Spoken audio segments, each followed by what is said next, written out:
Welcome to Deep Thinkers. Somewhere, right now, there is a piece of stone with red running through it. Deep red, the color of old iron left out in the rain, banded in long, quiet stripes against bands of grey and silver and black. It might be sitting in a museum case under a soft light. It might be deep in the wall of a quarry in Western Australia, where the sun has been beating on the same rock face for longer than there have been eyes to see it. And those red bands, those long ribbons of rust, laid down one after another, are something stranger and older and more important than almost anyone who walks past them ever stops to consider, because that rust is not ordinary rust.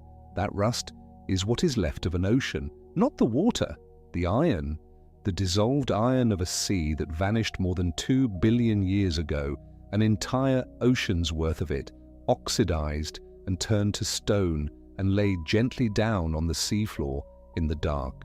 It is, if you want to think of it that way, the corpse of the first ocean. And tonight, slowly and without any hurry at all, we are going to walk down into it. Stay with me here, because this is the part most people never hear. Roughly 9 out of every 10 tons of iron ore that humanity has ever pulled out of the ground, the iron that became almost every rail and every beam and every ship and every skyscraper you have ever seen, comes from this rock, from these banded red stones, from the rusted remains of a poisoned sea. The steel in the bridge near your home, the steel in the train you ride, the steel frame holding up the building you may be sitting in right now, the cans in your kitchen, the body of your car, the rails that carried the goods of 2 world wars, the towers of every modern city on the planet. Almost all of it traces back, through smelters and mines and the slow patience of geology, to a catastrophe that happened around 2.5 billion years ago, give or take a few 100 million years, in a world that would have killed you in minutes if you had been there to breathe it. The rust that built the modern world was made by the air that nearly ended life on Earth. And here is the strangest thing of all, the thing I want you to carry with you as you start to drift off tonight. The oxygen in your lungs right now, the oxygen you are breathing in this very moment, the gas your whole body depends on, the thing without which you could not survive even a handful of minutes, began its life on this planet as a poison. A waste product, toxic exhaust. It arrived as a catastrophe. It killed on an almost unimaginable scale. Before it built our sky and built our steel and made our kind of life possible, it was, from the point of view of nearly everything that was alive at the time, the end of the world.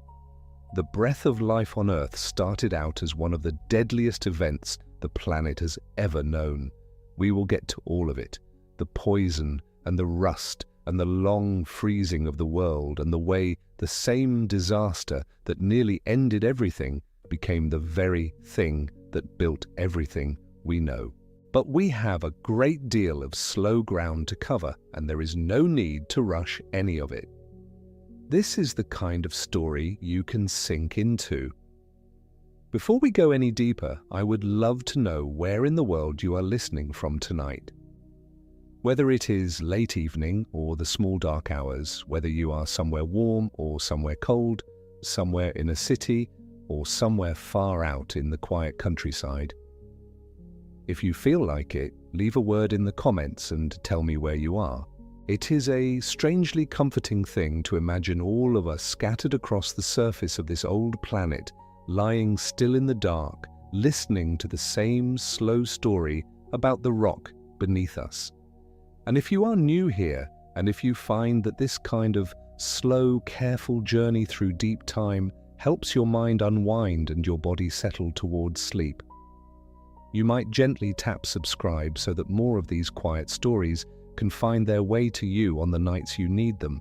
That is the only thing I will ask of you.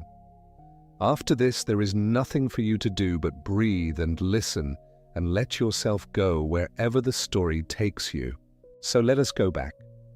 Not 100 years, not 1,000, not 1,000,000. Let us go back more than 2 billion years. which is a number so large that the human mind cannot really hold it. And that is all right, because tonight we are not going to try to hold it all at once. We are simply going to lower ourselves into it slowly, the way you might lower yourself into still water, letting the cold of all that time settle around you a little at a time until you have forgotten you were ever standing on the bank of the present at all.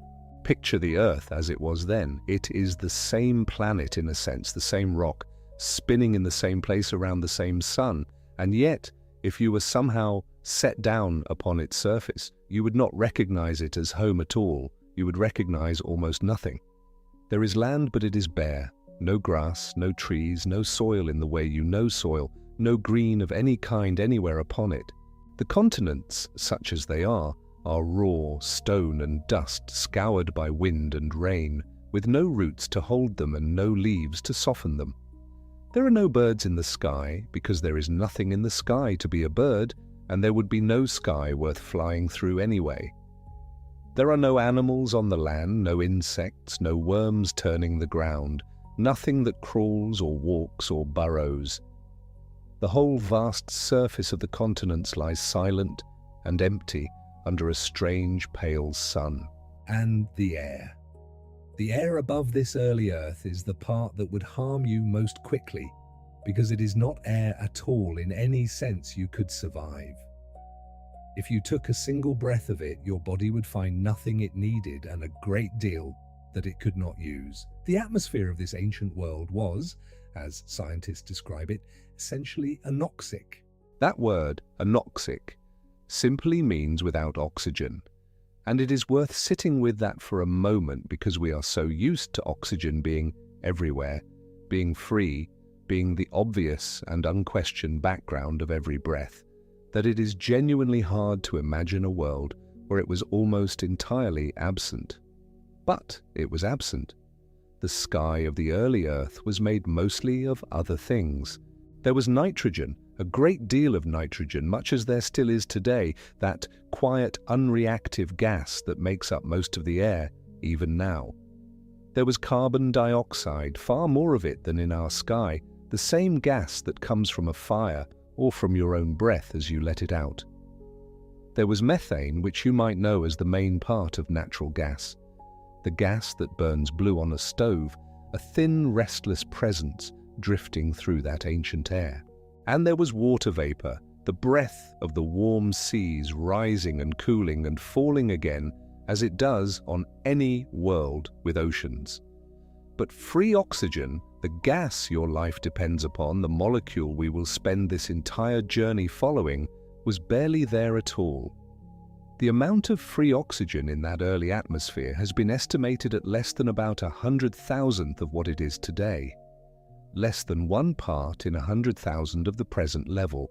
To give that some shape in your mind, imagine taking all the oxygen in the air of a single ordinary room, the room you might be lying in now, and then imagine spreading that same amount of oxygen across the air of an enormous building, a whole great hall, room after room after room, until it was diluted down to almost nothing. That is roughly how thin the oxygen was in the sky of the young Earth. It was not a trace you would have noticed. It was a trace you could not have lived on for a single moment. The air was a slow, soft poison of a different kind entirely, a smothering blanket of nitrogen and carbon dioxide and methane and water, warm and heavy and utterly without the one thing your body would have been searching for. And yet the world was not dead.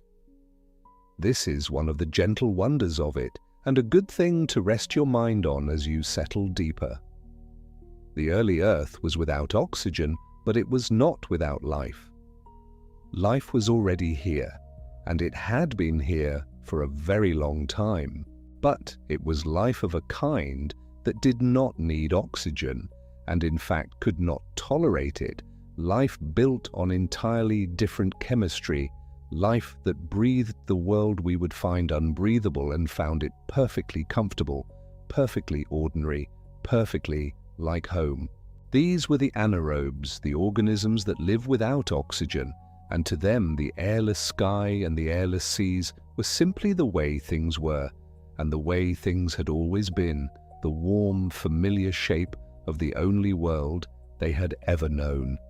We will come back to them, these first quiet inhabitants of the planet, because their story is one of the saddest and strangest turns in all of this, and it is the heart of the inversion I promised you. But not yet. For now, let them be. Let them go about their slow lives in the dark, untroubled, in a world that suits them, with no idea at all of what is coming, because to understand what is coming, you have to understand the seas. And the seas of the early Earth are where the real secret lies. The real secret of the rust, the real secret of the iron, the real secret of every steel beam that would one day rise into the sky of a city that did not yet and could not yet exist. So let us leave the bare continents and the strange thin air and lower ourselves down slowly into the water. The oceans of that ancient world were warm, and they were deep, and they were dark in a way our oceans are not. And they held something dissolved within them that our oceans largely do not. They held iron. Vast quantities of iron spread invisibly through the water, dissolved into it the way salt is dissolved into the sea, you know, or the way sugar disappears into warm tea until you cannot see it at all, but you can taste that it is there. The early oceans were, in a quiet chemical sense, an iron sea. And this is one of those facts that sounds impossible at first, because we do not think of iron as something that dissolves. We think of iron as solid, as heavy, as the most stubbornly material of materials, a thing you can hold in your hand, a thing with weight. Iron is the stuff of anvils and anchors and old gates. How can a sea be full of dissolved iron? The way water can be full of dissolved salt. How can iron simply float invisibly in water? And the answer to that question is the first turn of the great mechanism we are going to follow all the way through this story. So let us take it slowly and let us take it gently. Iron can exist in different chemical forms, and those forms behave in completely different ways. There is a form of iron called ferrous iron, which chemists write as Fe2+, and the only thing you need to feel about ferrous iron tonight, the only thing that matters, is this: ferrous iron dissolves. In water that has no oxygen in it, ferrous iron stays dissolved, mobile, free, spread out invisibly through the sea, carried along by the currents, going wherever the water goes. As long as there is no oxygen present, the iron simply stays in solution, content, dispersed, hidden. The early oceans, being almost entirely without oxygen, could therefore hold enormous amounts of this dissolved ferrous iron, far more than our oxygen-rich oceans ever could. The anoxic sea was the perfect place for iron to hide.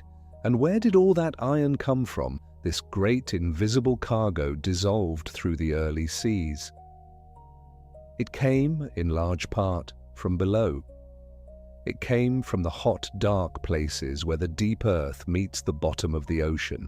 There were hydrothermal vents on the floors of those ancient seas, places where water seeped down into the hot rock of the crust, was heated near the planet's deep fires, and came welling back up through cracks and fissures, hot and rich and carrying with it the dissolved minerals of the deep, including iron, pouring it up into the cold, dark water like the slow, steady breathing of the planet itself. Think of the way warmth rises from a radiator into a cold room, that gentle, upward drift you can almost feel with your hand. The vents on the ancient seafloor were doing something like that, but instead of warmth, they were breathing iron, hot, mineral-laden water rising from the deep and bleeding its iron out into the sea above. And there was iron coming, too, from the slow weathering of the seafloor itself, from the patient wearing down of the rock by the water that touched it, dissolving a little more iron loose, century by century, age by age, adding it grain by invisible grain to the great dissolved hoard already spread through the dark. And so, over enormous stretches of time, Time so long it makes the whole history of human beings look like a single held breath, the early oceans filled with iron. Not iron you could see. Not iron lying in heaps on the seafloor.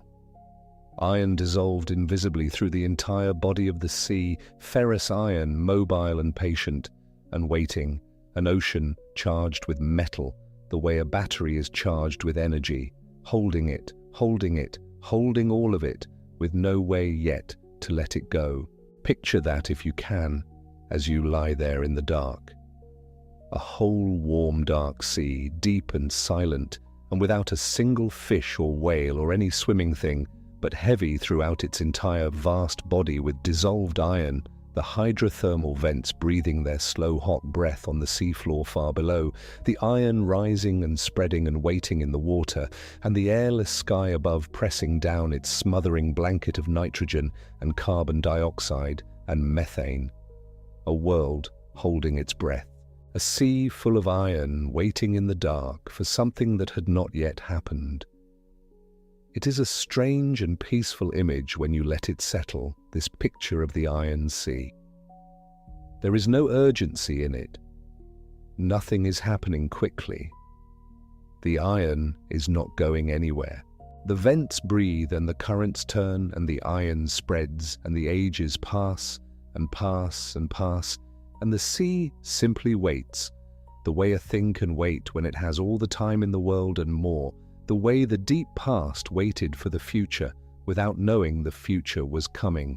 Hundreds of millions of years could go by, and they did, and the iron sea simply went on being the iron sea, warm and dark and patient, charged and full and quiet, holding within it the raw material of every skyscraper that would ever stand, every rail that would ever be laid, every ship that would ever cross the ocean it could not yet imagine.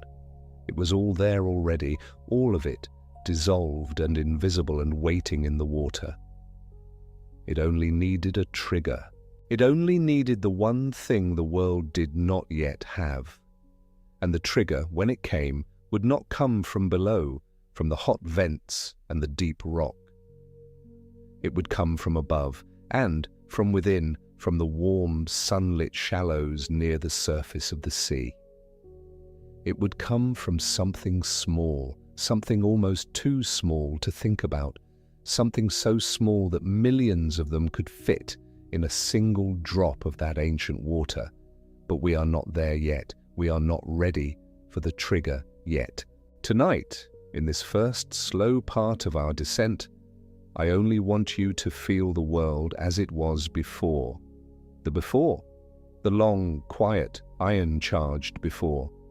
Because everything that follows, the rust and the poison, and the freezing of the world, and the building of the steel, everything only makes sense once you have truly felt how the world was beforehand, how patient it was, how still, how full of waiting iron and empty of the breath we cannot live without. So let us linger here a little longer, in the before. Let us go back down to that ancient shore and stand on the bare, wet stone of a continent with no name, under a sun that is, by the way, a little dimmer than the one you know, a younger and fainter sun throwing a paler light across a world it does not yet understand. The waves come in. They come in much as waves do now, the same slow rhythm, the same hiss and draw, the same gathering and breaking, because the physics of water has not changed and never will. But the waves break on naked rock.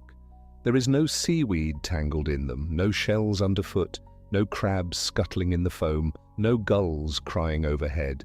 Just water and stone and the long, unbroken sound of the sea against the land, a sound that has been going on in one form or another since there were seas and shores at all, and that will go on long after every story anyone ever told has been forgotten. And the water itself, if you could scoop it up in your hands, would look not so different from the water you know, perhaps with a faint greenish or rusty tinge to it, a colour the dissolved iron and the early life might lend it, but water, recognizably water, clear and cool and heavy in the palm. You would have no way of knowing, looking at it, that this water was charged through and through with dissolved metal, that it was, in a sense, liquid iron ore waiting to happen, the future of the entire built world held in solution and given no shape yet, no form, no place to settle. It would just be the sea. The old, old sea, older than almost everything, breathing its slow tides against the stone of a world that had not yet learned how to rust. There is something restful, I think, in the patience of it. We live such hurried lives measured in minutes and appointments and the bright small urgencies of the day, and it can do something gentle to the mind to remember that there was a time, a real time, on this real planet when nothing was in a hurry at all. When 100 million years could pass and the only thing that changed was that a little more iron found its way into the sea. When the whole great machinery of the future, the oxygen and the rust and the ore and the steel, sat quietly in its earliest pieces, unassembled, unhurried, in no rush whatsoever to become the world we know. The before was a long, long time, longer than we can feel, and it asked nothing of anyone. It simply was the way the dark of your room simply is around you now, soft and complete and untroubled, holding everything that was about to happen without any sign at all that anything was about to happen. Feel the weight of all that water, if you can, as your own body grows heavy. The whole vast iron sea, deep and dark and warm, pressing down on the seafloor far below, the hydrothermal vents glowing faintly in the blackness, breathing their hot mineral breath up into the cold, the iron rising and spreading and waiting, the dissolved metal moving everywhere through the water in currents too slow and too deep for any eye to follow. And above it all, the smothering sky, nitrogen and carbon dioxide and methane, and the steam of the warm seas, that strange, unbreathable blanket through which the faint young sun shines down, pale and patient, on a world that does not yet know it is about to be changed forever. That is where we begin. In the iron sea, under the airless sky, before the poison, before the rust, before the freezing of the world, before the steel. In the long quiet before, where everything that was about to happen is already present, dissolved and waiting, and nothing is happening yet at all.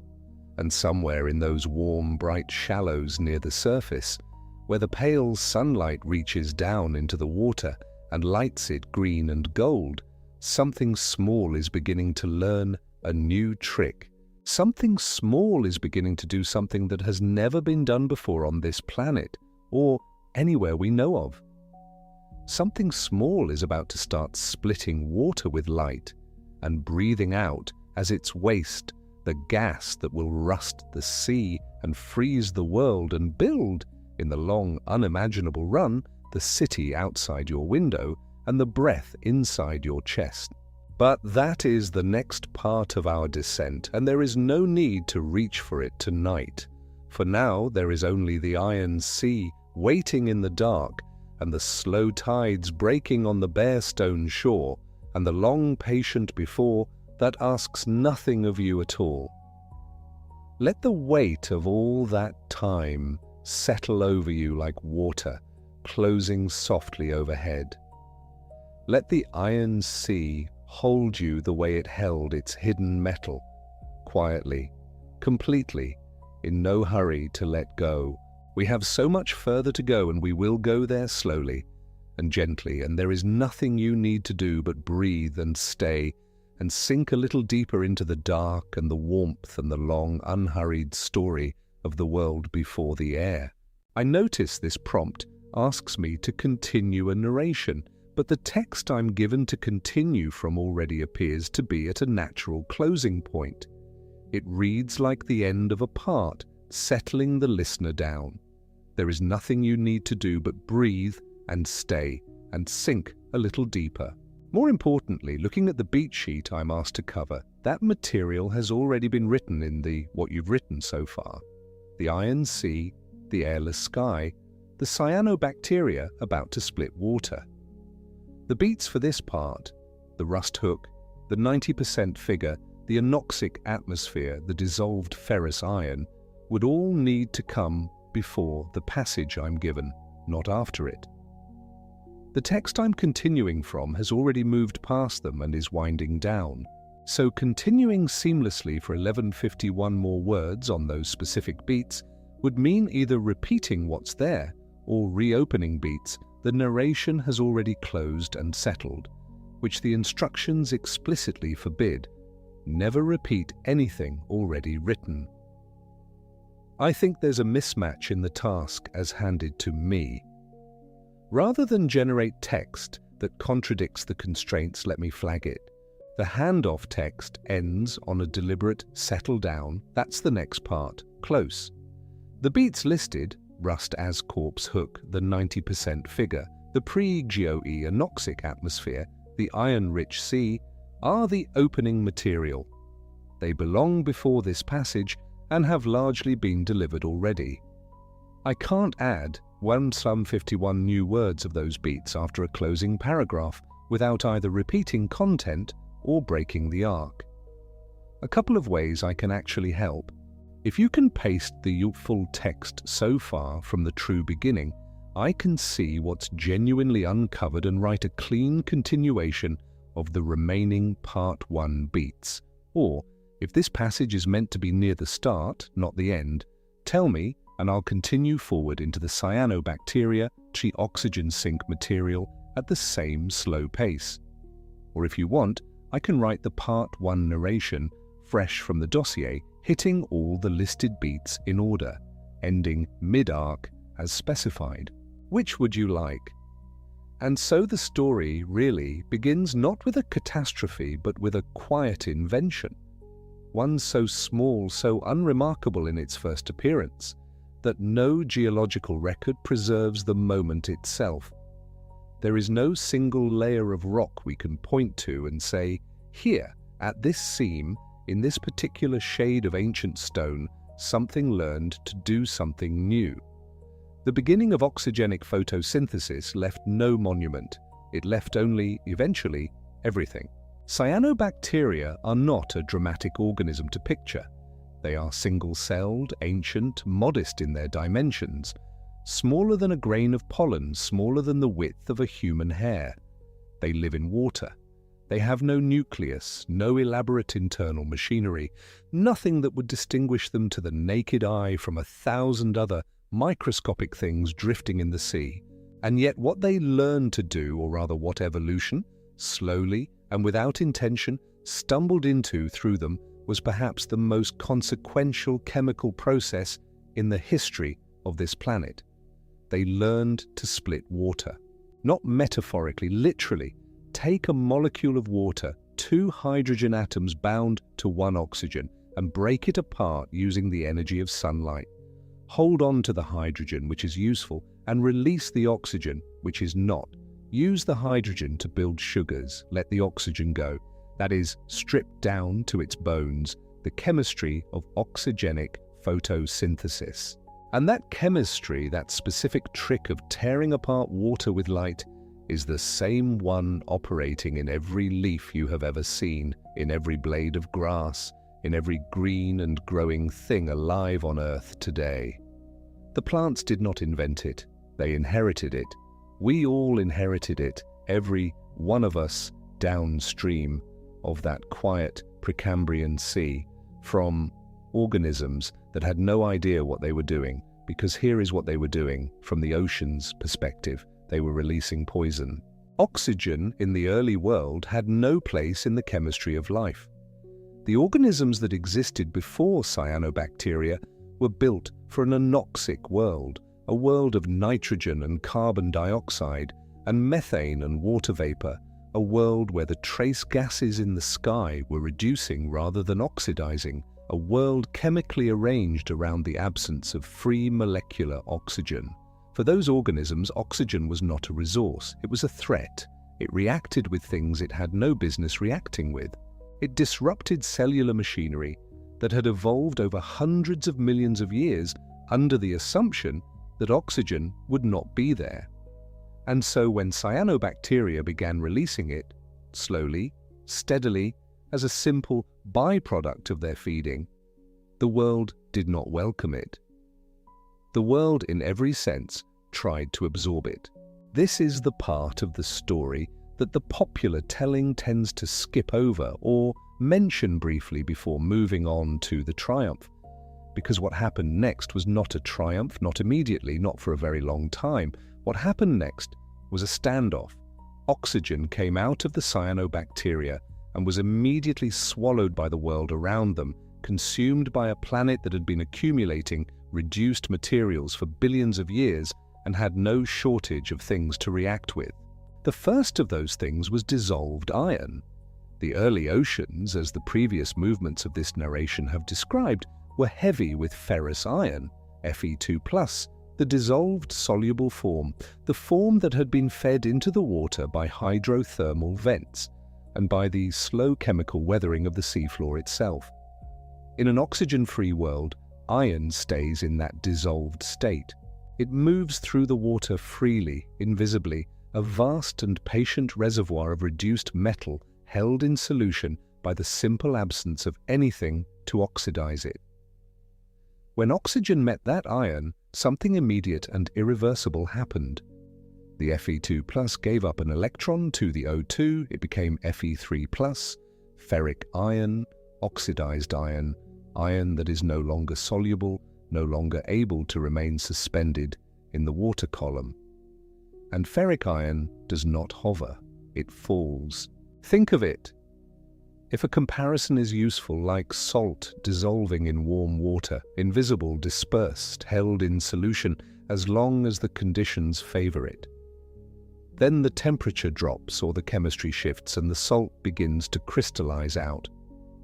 It falls to the bottom of the glass. What happened in the early ocean was something like that, except instead of salt crystallizing from cooling water, it was iron crystallizing from an ocean newly laced with oxygen, and instead of falling over minutes, it fell over millions of years. The ocean, across vast stretches of geological time, began to snow.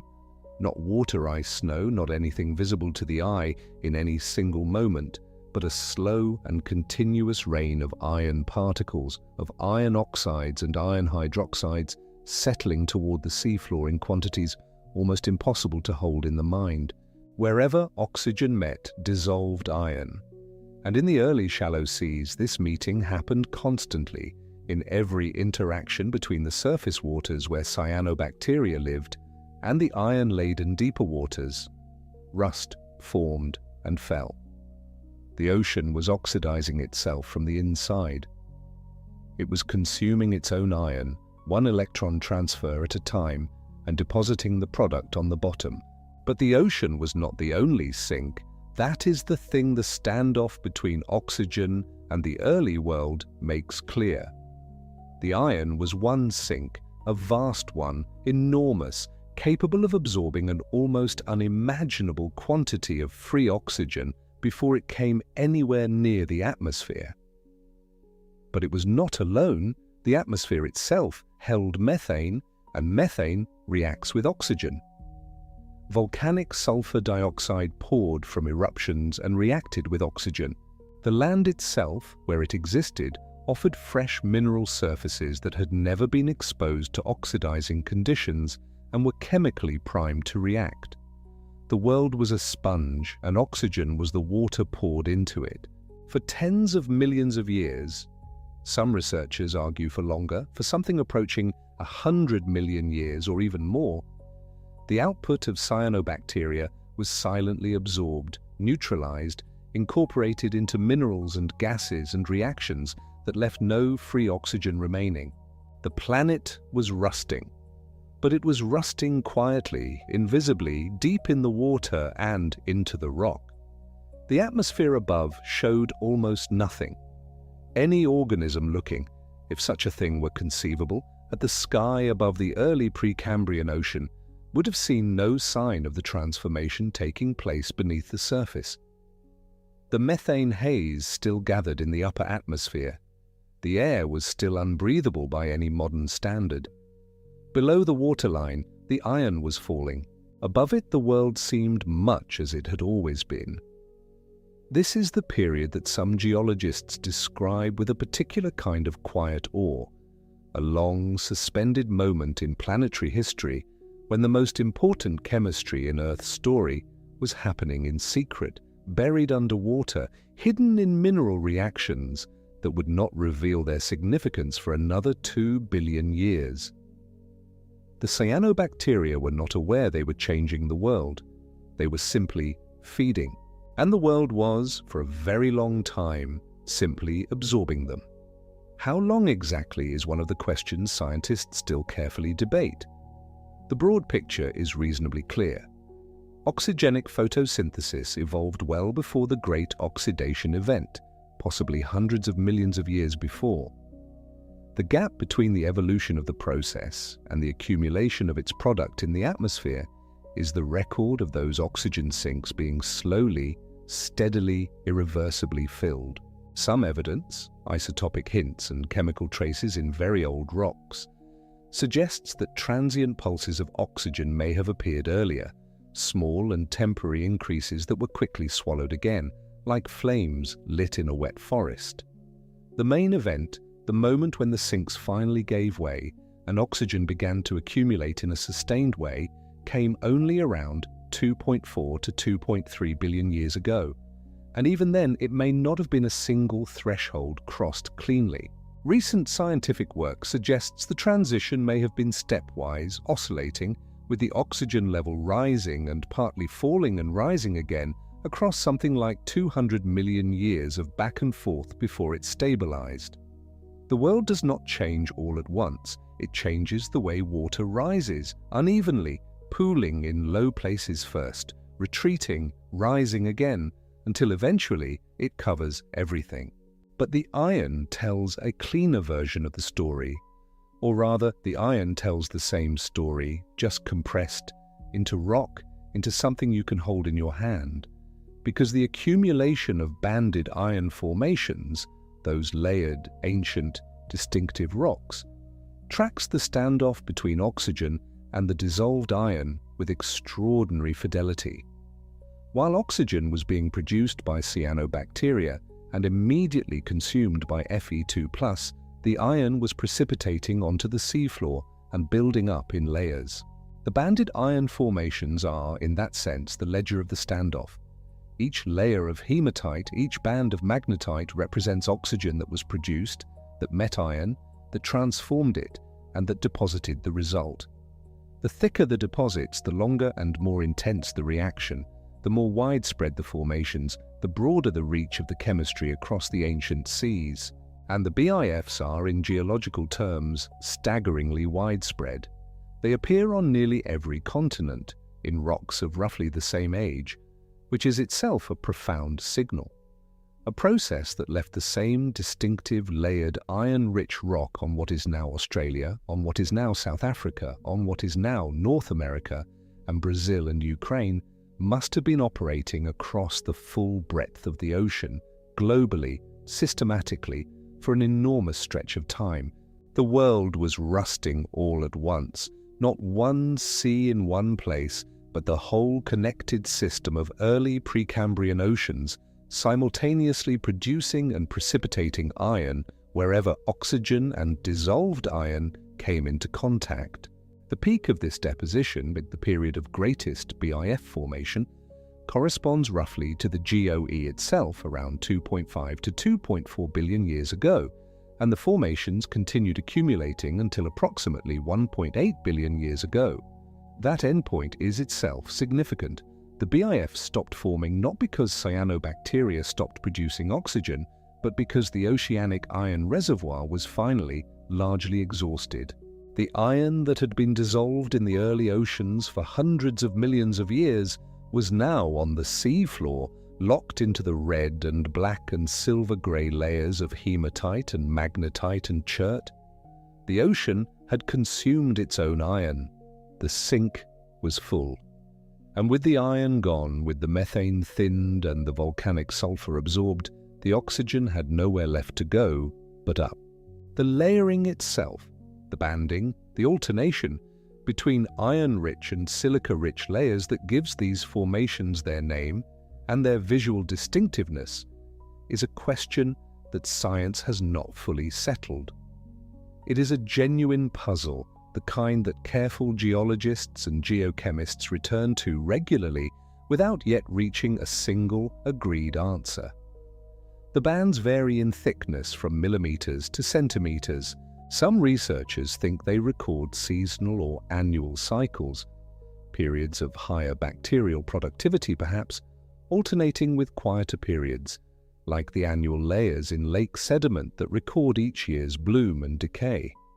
Others think they reflect oscillations in the chemistry of the ocean itself, tidal or orbital, or driven by the cycling of volcanic activity.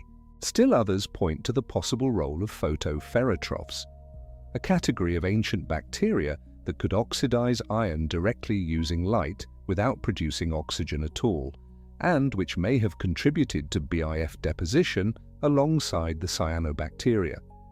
The debate is real, and it is unresolved, and that is part of what makes these rocks extraordinary. They are the most important ore deposit in human history, and they still hold secrets about exactly how they formed. What is not debated is what they are made of, or where they are, or what they have meant to us. Hematite, Fe2O3, the red oxide of iron, the same mineral that colors the surface of Mars and gives it its ruddy light. Magnetite, Fe3O4, the black oxide, the one with the slight magnetic quality that gives it its name. Chert, the fine-grained silica, the whitish or grey bands, the same material that prehistoric people would eventually nap into tools tens of millions of years after these formations stopped accumulating. These three minerals, layered in repeating alternations, built up over hundreds of millions of years into formations sometimes hundreds of meters thick and hundreds of kilometers wide, preserved now in the deep roots of ancient continents where the rock is old enough not to have been recycled by the slow churn of plate tectonics. The Hamersley Basin in the Pilbara region of Western Australia is one of those places. The rock there is extraordinary, and the landscape it creates is extraordinary. The deep reds and browns of the exposed formations, the ancient flat-topped ridges, a topography carved by 2 billion years of erosion from rock that fell to the seafloor before anything with bones had yet existed. What lies beneath that landscape and what mining operations have worked through for decades is one of the richest iron ore deposits on Earth. And the source of that iron is the ancient ocean, the ancient rust, the ancient standoff between cyanobacteria and dissolved Fe2+, playing out in water that no longer exists over rock that is now exposed to the same sunlight that began the whole reaction. Thousands of kilometers away, on a different piece of the same ancient continental crust, for the Pilbara is one of the oldest stable pieces of land on Earth. The ore is essentially the same story told in a different accent. The Transvaal Supergroup of South Africa holds its own banded iron formations, similarly aged, similarly composed, the product of the same global chemistry.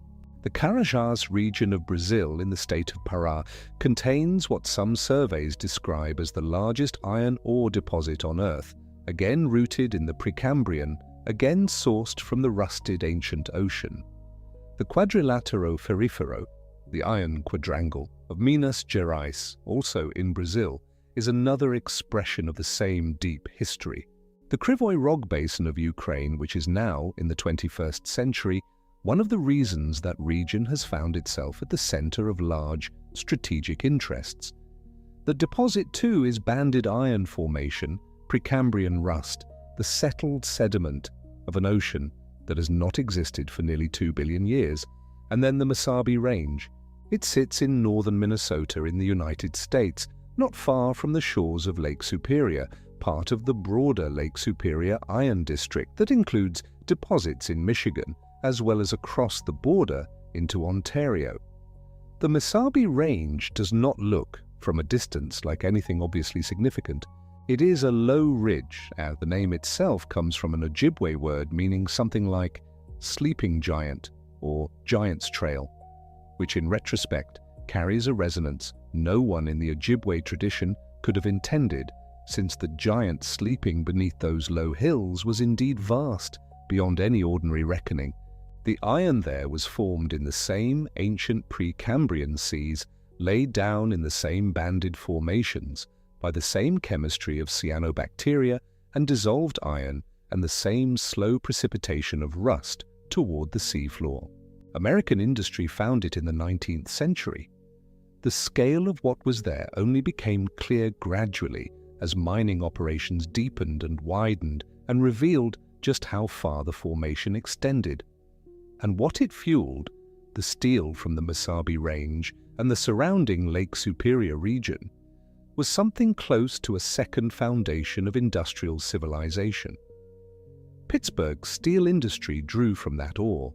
The railroads that crossed the continent, the bridges that spanned its rivers, the skyscrapers that rose in Chicago and New York and dozens of other cities, the ships that crossed the oceans and then, pressed into urgency by events that arrived in the first half of the 20th century, the weapons and vehicles and infrastructure of 2 world wars.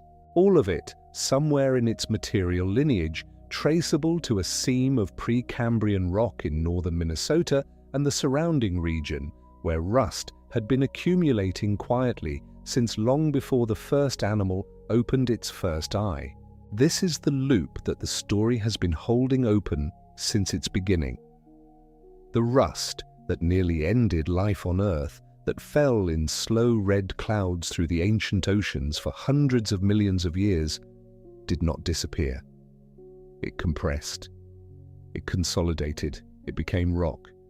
And then, 2 billion years later, human beings found it and melted it and poured it into the shapes their civilization needed.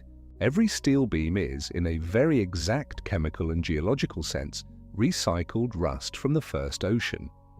The oxygen in your lungs is, in an equally exact sense, the waste product of the organisms that made that rust. The catastrophe and the gift are the same event, separated only by time. The oxygen, once the iron sink was exhausted, began its escape into the atmosphere. But we are not there yet in this telling. We are still here in the water, in the long middle period when the BIFs were still forming, when the standoff was still underway, when the chemistry of the early ocean was still doing its quiet and enormous work. And one of the things that makes that chemistry so remarkable and so verifiable, so anchored in something beyond inference, is that it left a second fingerprint, one that is even more precisely dated than the iron formations themselves. It left a signature in sulfur. Not in the sulfur of the ocean sediments, though that too carries information. In the sulfur of the atmosphere? In the specific way that sulfur isotopes, atoms of the same element with different numbers of neutrons and therefore different masses, were processed by ultraviolet sunlight in a sky that had no ozone, no oxygen, and therefore no shield against the full force of solar radiation reaching the surface. When a volcano erupts in the modern world, it releases sulfur dioxide, SO2, into the atmosphere. In the modern atmosphere, that gas reacts quickly with oxygen and water vapor and is eventually washed out as sulfate. The process is ordinary chemistry, driven largely by mass. Heavier sulfur isotopes react slightly differently from lighter ones in ways that are strictly proportional to the difference in mass. This is called mass-dependent fractionation, and it is, in most circumstances, the predictable and unremarkable fate of volcanic sulfur. But in a sky without oxygen, and therefore without ozone, since ozone requires oxygen to form, something different happened. The full intensity of solar ultraviolet radiation reached the lower atmosphere, and that UV light interacted with the SO2 molecules in a way that produced fractionation, which was not proportional to mass. The isotopes of sulfur, 32S, 33S, 34S, 36S, 4 stable forms of the same element, were sorted in ways that cannot be explained by simple mass differences alone. This is mass-independent fractionation of sulfur, abbreviated as SMIF, and it leaves a measurable signal in the ratio of those isotopes, expressed by geochemists as D33.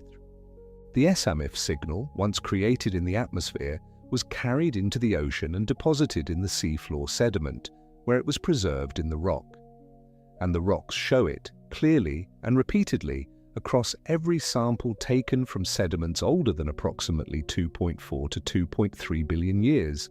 They carry the anomalous isotope ratios, they carry the D33S signal, they carry the record of an atmosphere that was both oxygen-free and ozone-free, one in which UV light reached the surface unimpeded and drove the unusual sulfur chemistry.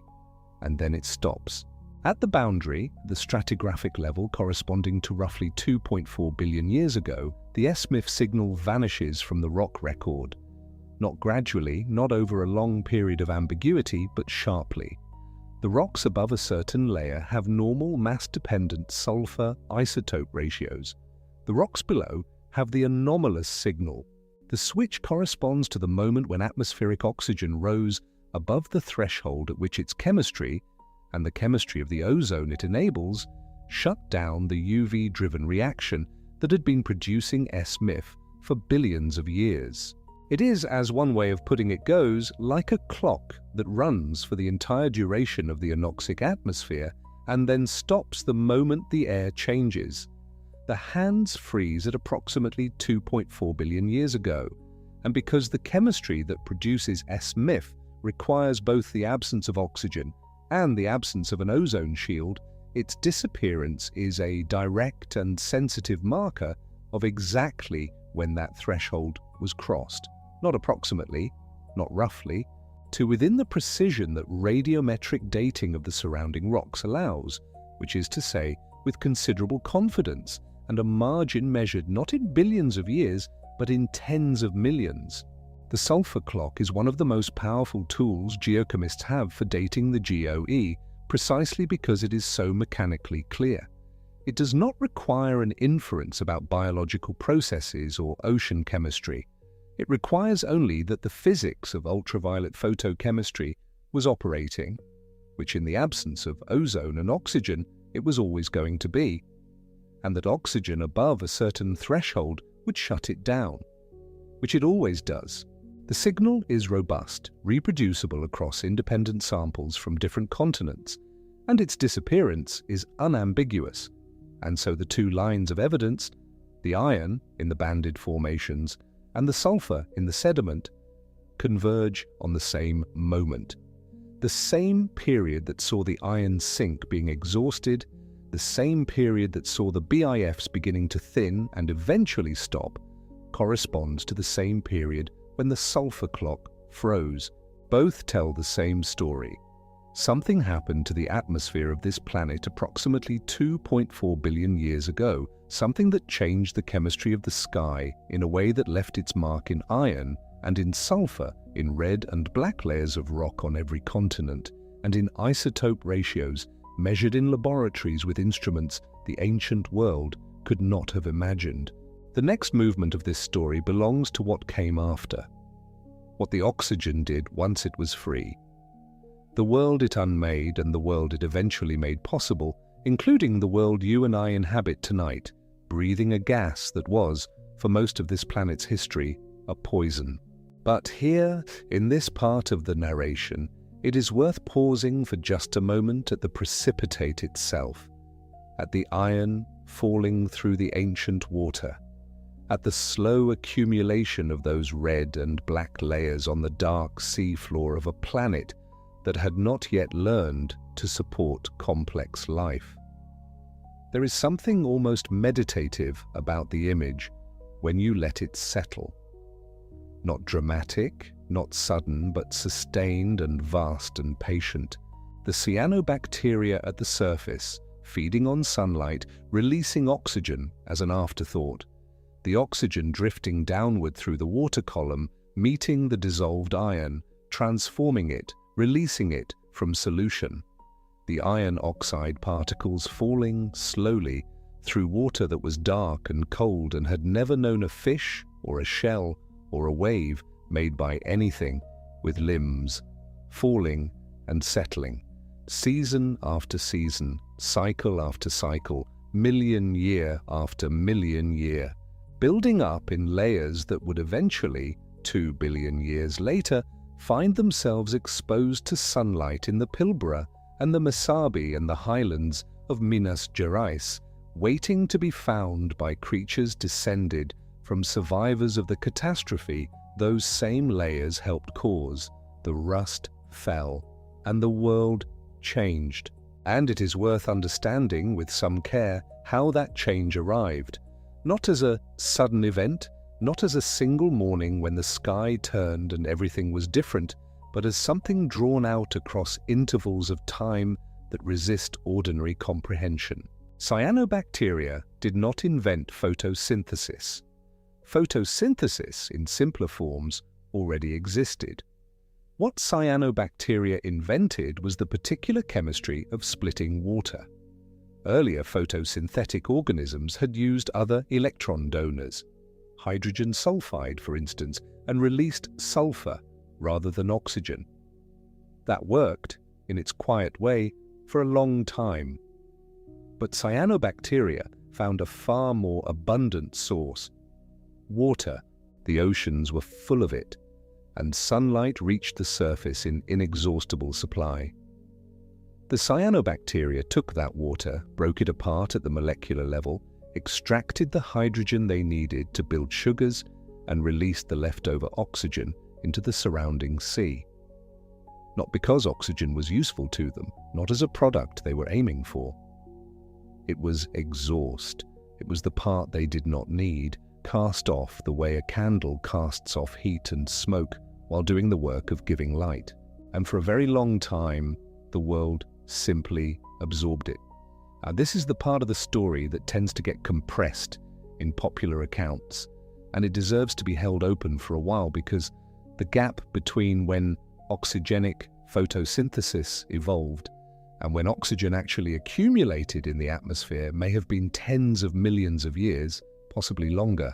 Some researchers think photosynthetic cyanobacteria were already operating several hundred million years before the Great Oxidation Event finally registered in the rock record. All that time, oxygen was being produced, and all that time, the world was swallowing it.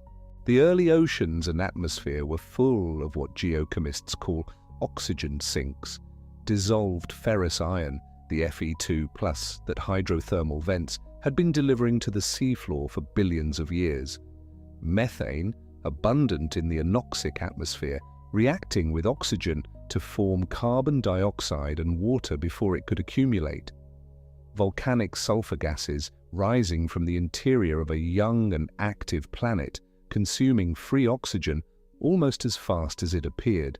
Every molecule of O2 that the cyanobacteria released was, for an enormous span of time, immediately captured by something waiting to receive it. The sinks were deep and the production was slow and the balance held, but production was relentless. The cyanobacteria did not rest. They did not tire. They kept splitting water in the surface layers wherever sunlight penetrated, generation after generation, accumulating in mats and colonies and spreading across the shallow shelves of a planet whose coastlines looked nothing like ours. And the sinks were not infinite. The dissolved iron could only absorb so much. The methane could only persist at a certain equilibrium before it began to be stripped away. The volcanic sources were steady but bounded. One by one, over millions of years, the buffers approached saturation, and the iron went first, or rather, the iron went most visibly, and left behind the record we can still read. When oxygen met dissolved ferrous iron in the ancient ocean, the chemistry was straightforward and irreversible. Fe2+ gave up an electron to O2. It became Fe3+, ferric iron, oxidized iron, rust. And rust does not dissolve in water. It falls. An ocean that had held iron in solution for billions of years, an ocean that was in some stretches reddish-brown with dissolved iron the way certain springs are today, began to lose that iron not by any dramatic convulsion, but by the slow, continuous precipitation of particles too small to see individually and too numerous to count. Each particle drifting down through the water column, joining others on the seafloor. Iron oxide and iron hydroxide settling onto sediment that had already been accumulating for eons. This is what the banded iron formations preserve, the ocean rusting, not metaphorically, literally. The same oxidation reaction that turns a nail red on a wet windowsill, scaled to a planetary ocean and extended across hundreds of millions of years. The red bands in those ancient rocks are hematite, Fe2O3. The darker bands are magnetite, Fe3O4. Between them, pale bands of chert, silica, derived from the chemistry of the same shallow seas. The alternation between iron-rich and silica-rich layers is itself a subject of ongoing debate among geologists. Some researchers propose seasonal or cyclical fluctuations in bacterial productivity. Others point to changes in ocean circulation or to the complicated interplay between iron-oxidizing bacteria and oxygen-producing ones. The precise mechanism remains open, but the gross picture is not in dispute. Iron was dissolved in the ocean, oxygen appeared, iron precipitated, it fell to the seafloor and stayed there. What accumulated over that immense span of time, from roughly 2.5 billion years ago to around 1.8 billion, with the peak laid down in the window of the Great Oxidation Event itself, was a geological deposit without parallel in later Earth history, layer upon layer of oxidized iron, compressed and lithified, and eventually folded and faulted, and, in some places, carried to the surface by the slow grinding of tectonics. The Hamersley Basin in Western Australia, the Mesabi Range in Minnesota, the Transvaal Supergroup in South Africa, the Carajás region of Brazil, the Kryvyi Rih Basin in Ukraine, the Quadrilatero Ferrifero in Minas Gerais. These are not marginal curiosities in the geological record. They are among the largest concentrations of a single mineral on the surface of the planet, and they formed because an ocean rusted. And when you hold a piece of banded iron formation in your hand, if you have ever had that chance, or if you can simply imagine it now, turning it slowly in the dim light before sleep, what you are holding is not rock in the ordinary sense. It is a record, a chemical diary written in iron and silica of something that happened to a planet. The layers are thin, some of them thinner than a fingernail, and they alternate with a regularity that seems almost deliberate, almost architectural, as if the Earth had been carefully arranging them by some ancient intention. But there was no intention. There was only chemistry and time and the slow, cumulative consequence of a life form doing what life forms do, metabolizing, reproducing, releasing its waste into the surrounding world, unaware that the waste was changing everything. The rock itself is beautiful in a way that is hard to anticipate if you have only seen photographs. The iron-rich bands, hematite, Fe2O3, are a deep red, the color of dried blood, or terracotta clay, the color of the planet Mars seen from a distance. And not coincidentally so, since Mars too carries iron oxide at its surface, the same mineral chemistry written on a different world. The magnetite bands, Fe3O4, are darker, almost black, with a subtle metallic sheen when the light catches them at certain angles. And between these iron-rich layers, the pale, almost cream-colored or silver-grey bands of chert, which is silica, which is essentially the same material as glass, deposited from the same ancient seawater by processes that geochemists are still working to fully understand. The effect when you see a cut and polished face of banded iron formation is something between a geological cross-section and an abstract painting. Horizontal stripes, sometimes wavy, sometimes folded where tectonic forces have bent the rock in the ages since its formation, alternating between warm red and cool grey with a rhythm that suggests some underlying pulse. The pulse of what exactly is one of the genuinely open questions in the study of these rocks. Geologists call the individual layers mesobands and microbands, depending on their thickness, and the finest of the microbands are sometimes thin enough that hundreds of them stack within a single centimeter of rock. The regularity of those finest layers has led some researchers to propose that they record annual cycles, that each pair of iron-rich and silica-rich laminations represents something like a year or a season in the ancient ocean. In this view, the banded iron formations are a kind of geological varve sequence, analogous to the annual layers that form in the sediments of glacial lakes, where summer input and winter quiet produce alternating light and dark bands that can be counted like tree rings. If this is correct, then the microbands in a banded iron formation are among the oldest annual records on Earth, a metronome ticking out the years of a Precambrian ocean more than 2 billion years before anyone existed to count them. But the seasonal hypothesis, while appealing in its elegance, is not the only one, and the scientific conversation around the banding mechanism remains genuinely unresolved. Other researchers have proposed that the alternation reflects cyclical blooms of cyanobacteria themselves, periods when photosynthetic production surged, flooding a local patch of ocean with oxygen and precipitating iron rapidly, followed by quieter periods when bacterial populations declined and silica built up instead. Still others have pointed to variations in hydrothermal input from the seafloor, the submarine vents that were constantly supplying fresh dissolved ferrous iron from below, with their output perhaps fluctuating in ways that left a chemical imprint in the layers above.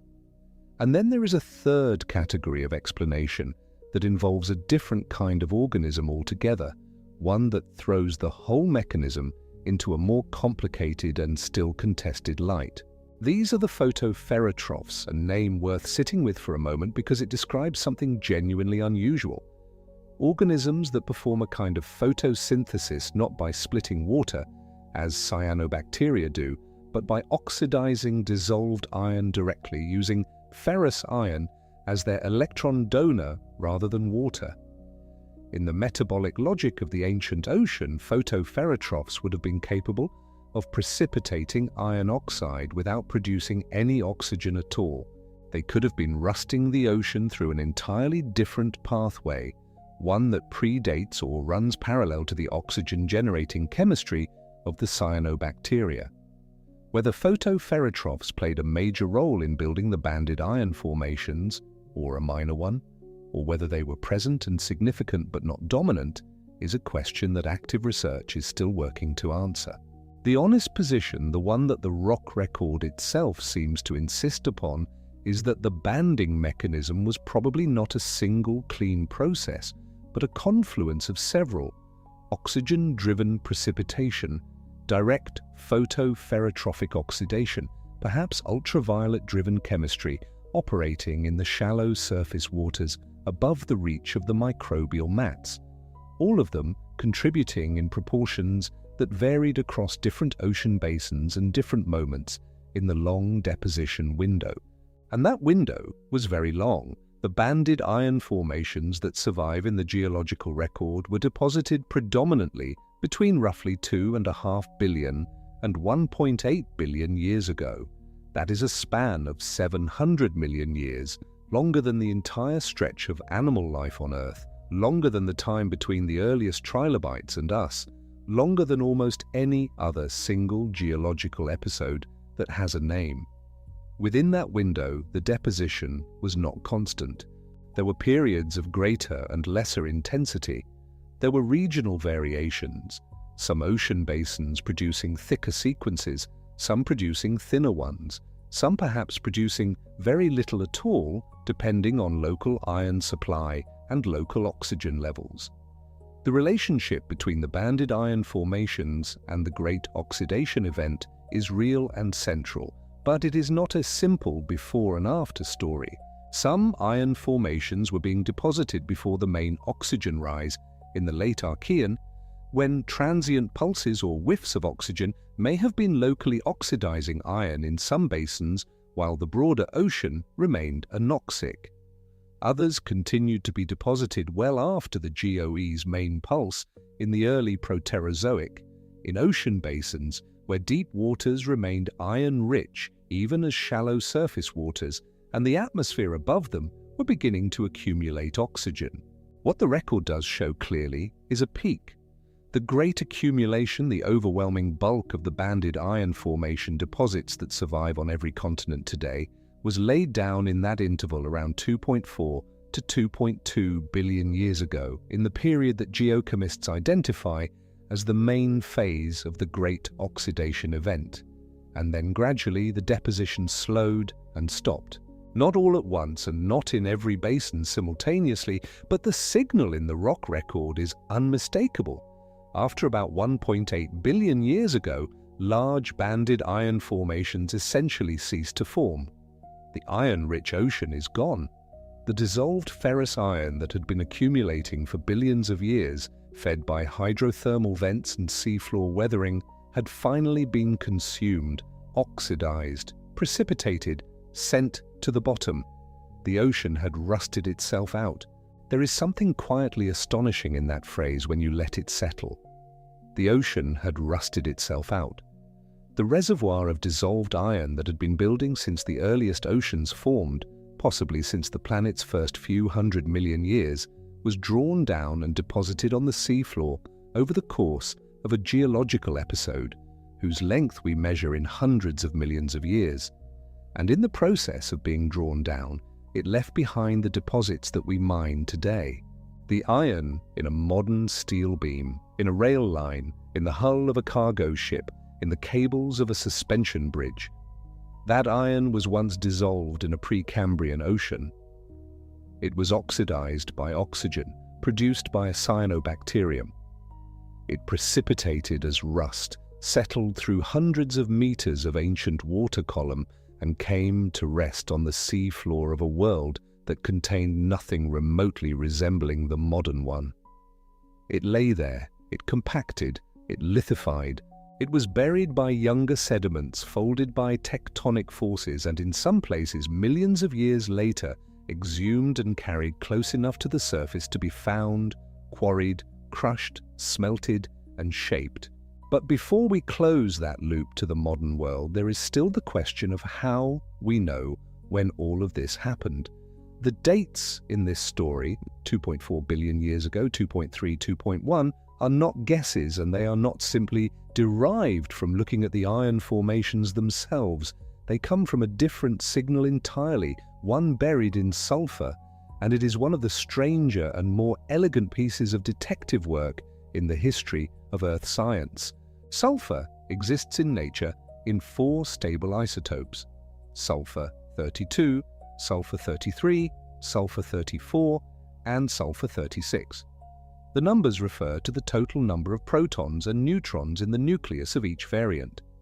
In most chemical reactions, heavier isotopes react slightly more slowly than lighter ones, and the degree of this preference, called mass-dependent fractionation, follows predictable mathematical rules.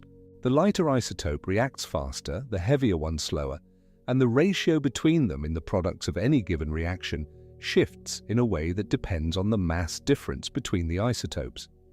This is normal. This is what chemists expect.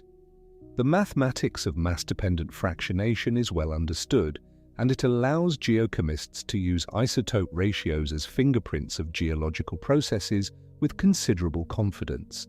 What is not normal, what breaks the expected pattern in a way that initially confused researchers and then, when understood, became one of the most powerful dating tools in deep-time geology, is mass-independent fractionation, and sulfur isotopes, under a very specific and unusual set of conditions, produce it in striking quantities. The conditions are these: volcanic eruptions release sulfur dioxide, SO2, into the atmosphere. In the modern atmosphere, that sulfur dioxide is oxidized relatively quickly by reactions involving oxygen and hydroxyl radicals, and it eventually washes out of the sky as sulfate. But in an atmosphere without free oxygen, the anoxic early atmosphere of the Archean and early Proterozoic, sulfur dioxide has a different fate. Ultraviolet radiation from the sun, the full intensity of solar UV unfiltered by any ozone shield, because an ozone layer requires oxygen to form, falls on the sulfur dioxide molecules and breaks them apart photochemically. This ultraviolet photolysis of SO2 produces anomalous isotope ratios. Specifically, it generates sulfur compounds in which the ratios of sulfur-33 and sulfur-36 relative to sulfur-32 and sulfur-34 deviate from the predictions of mass-dependent chemistry in ways that are large enough to measure clearly. Geochemists express this as the D33S signal, the anomalous offset in sulfur-33 relative to what mass-dependent chemistry alone would predict.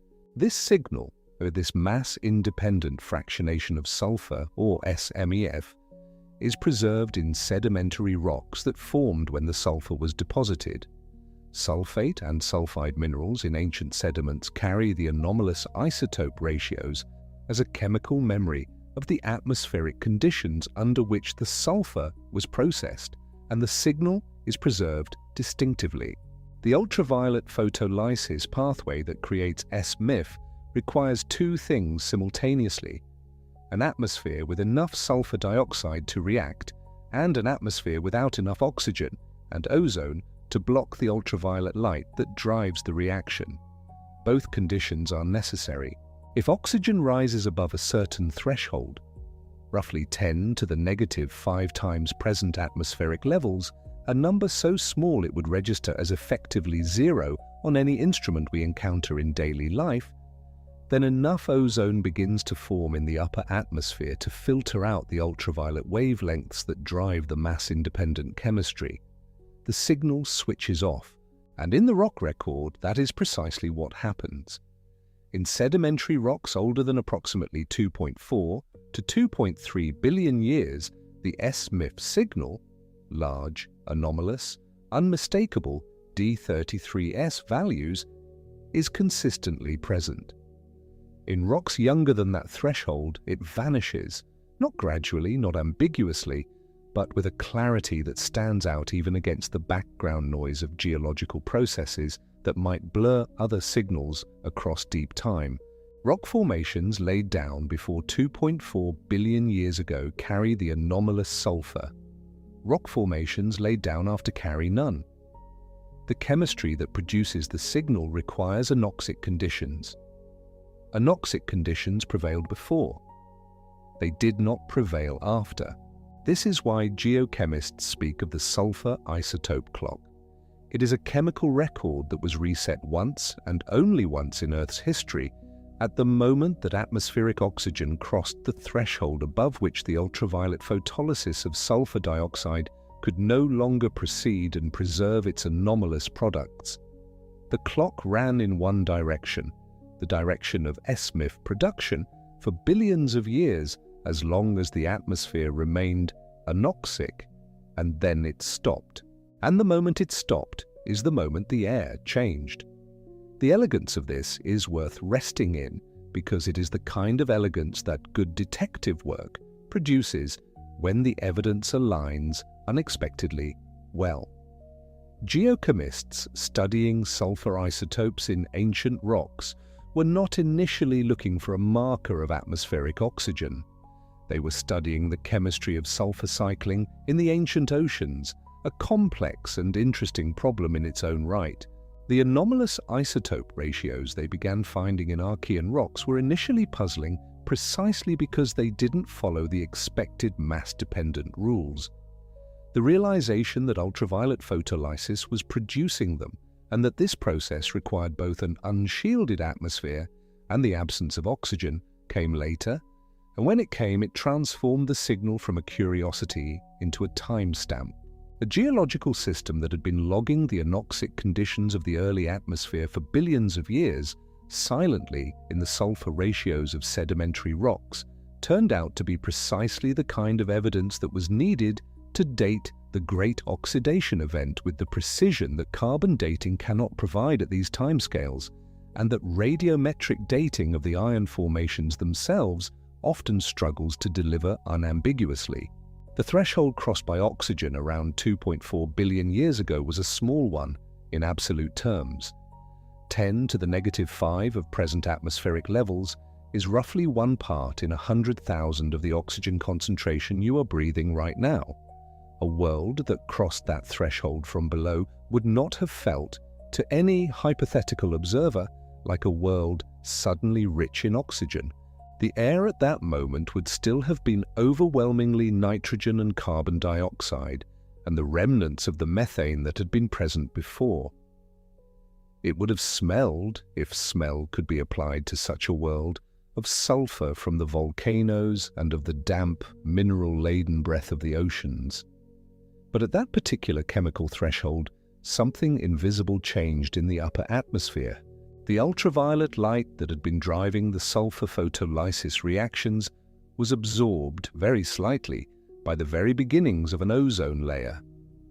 And the chemical chain that produced the mass-independent fractionation signal broke, and sulfur from volcanic eruptions washing out of the sky and into the ocean and into the sediments accumulating on the seafloor began for the first time to carry only the ordinary mass-dependent isotope ratios that all subsequent geology has recorded.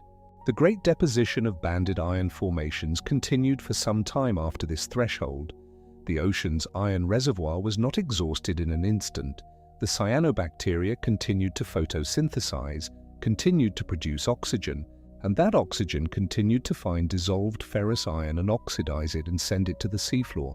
The process that had been building the iron formations was not halted by the crossing of the sulfur isotope threshold. If anything, it intensified as oxygen levels continued to slowly rise. But the sulfur signal tells us when the transition in the atmosphere had advanced far enough to cross that critical threshold, and that date, approximately 2.4 to 2.3 billion years ago, is the number that geochemists refer to when they speak of the Great Oxidation Event. The banded iron formations themselves, the rock record of the rusting ocean, continued to accumulate through this period and for several 100 million years beyond it, through the early Proterozoic, as the ocean's iron store was slowly worked down. The deposits in the Hamersley Basin in Western Australia, which contain some of the thickest and best preserved sequences of banded iron formation anywhere on Earth, span this whole interval. You can stand at the edge of one of the Pilbara iron mine, and if you have ever seen aerial photographs of those mines, the red earth and the enormous excavated terraces stepping down into the rock, the scale of them almost abstract from any ordinary human vantage point. And you are looking at a deposit that accumulated across hundreds of millions of years of a Precambrian ocean's slow chemical exhaustion of its own dissolved iron supply. The same rock appears in the Mesabi Range of Minnesota, where the surface expression of the banded iron formation runs for roughly 150 miles across the northeastern part of the state, and where the iron mines that began operating in the late 19th century supplied the ore that built the American steel industry. Pittsburgh and its furnaces, the mills along the rivers of western Pennsylvania, the networks of rail and ship that carried ore from the Lake Superior region to the smelters, all of it fed, ultimately, by this rock, by the compressed and faulted record of an ancient seafloor that rusted because cyanobacteria in a Precambrian ocean were doing what cyanobacteria do. The iron in the rails that carried the first transcontinental trains, the iron in the ships that crossed the Atlantic in both world wars, the iron in the beams of the factories and bridges and towers of the 20th century that defined the industrial world.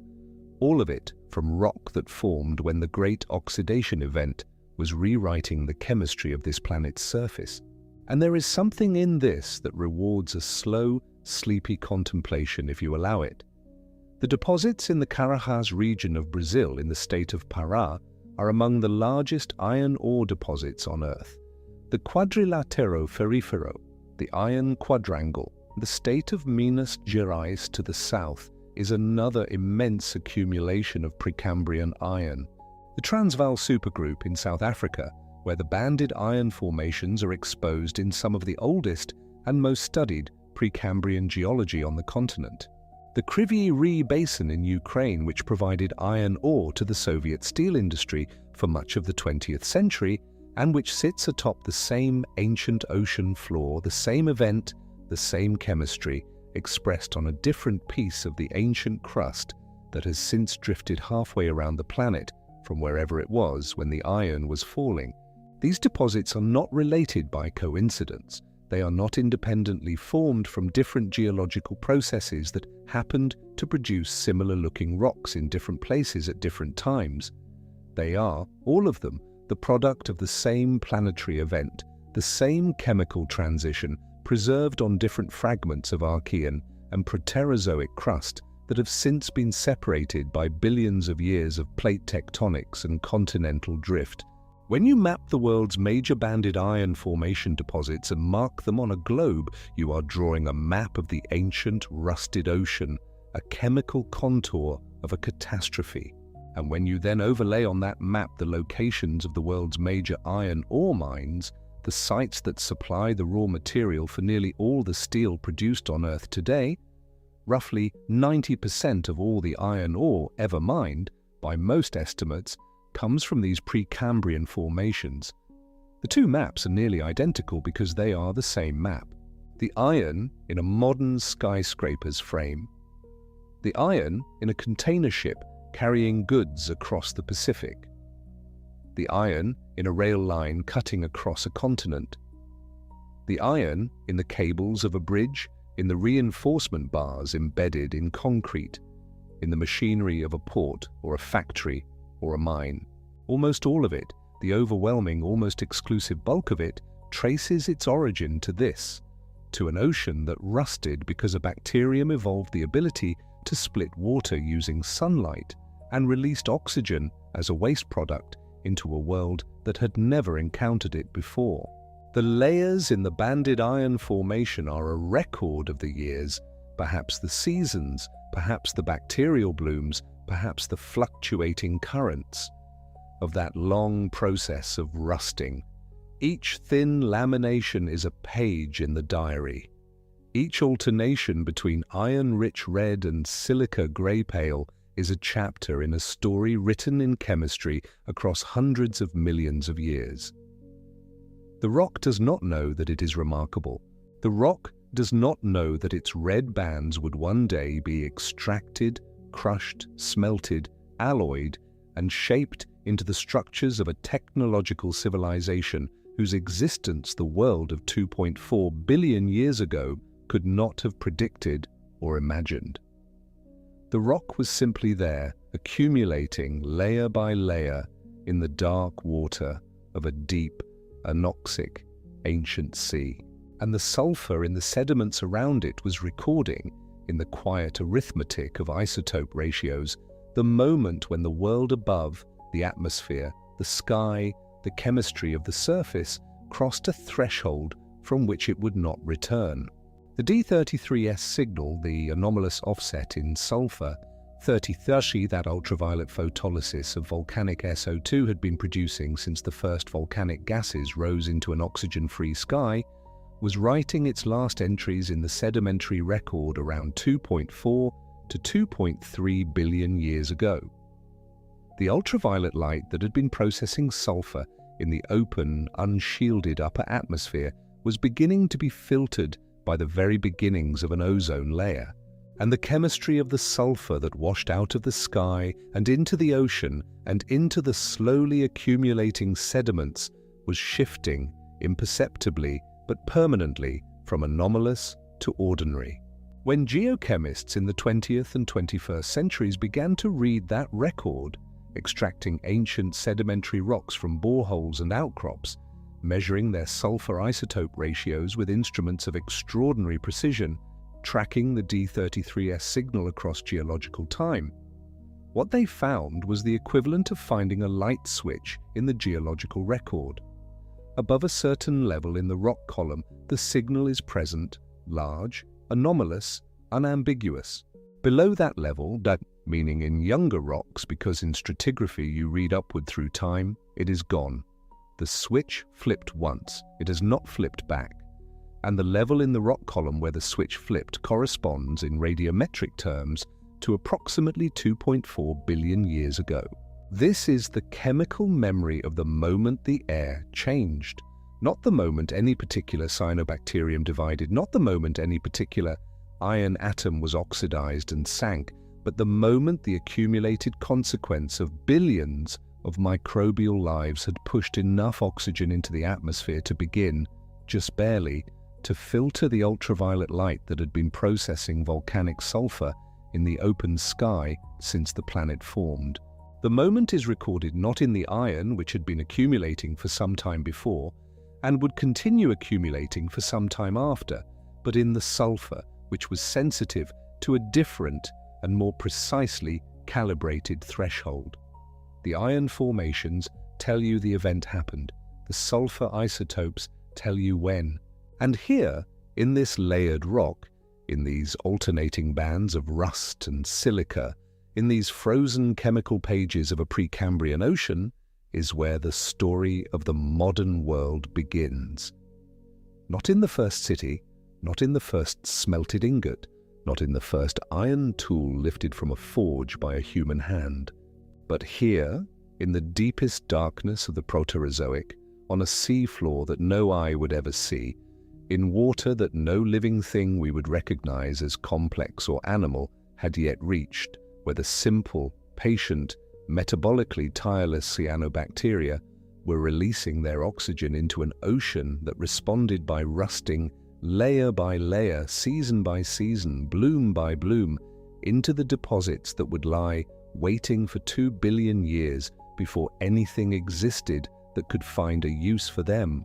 The sulfur isotope clock ran for billions of years, logging the anoxic conditions faithfully, and then it stopped, and the banded iron formations continued to accumulate patiently, indifferently, long after the clock stopped. And then they too ceased when the iron was gone, when the ocean had finished rusting itself, when the dissolved ferrous iron that had been present since the earliest seas had been exhausted by the long, slow work of the oxygen rising from the cyanobacteria. And the deposits lay on the seafloor, and the seafloor moved, and mountains rose and were eroded, and continents drifted apart and came together again, and ice ages came and went, and the ozone layer thickened, and UV light diminished, and life slowly, cautiously, experimentally began to venture into the margins of what had been a hostile world, and still the iron lay there. It lay there through the Cambrian explosion, when animals first evolved hard shells and complex body plans. It lay there through the Devonian, when fish filled the seas and the first forests appeared on land. It lay there through the Permian and the Triassic and the age of dinosaurs.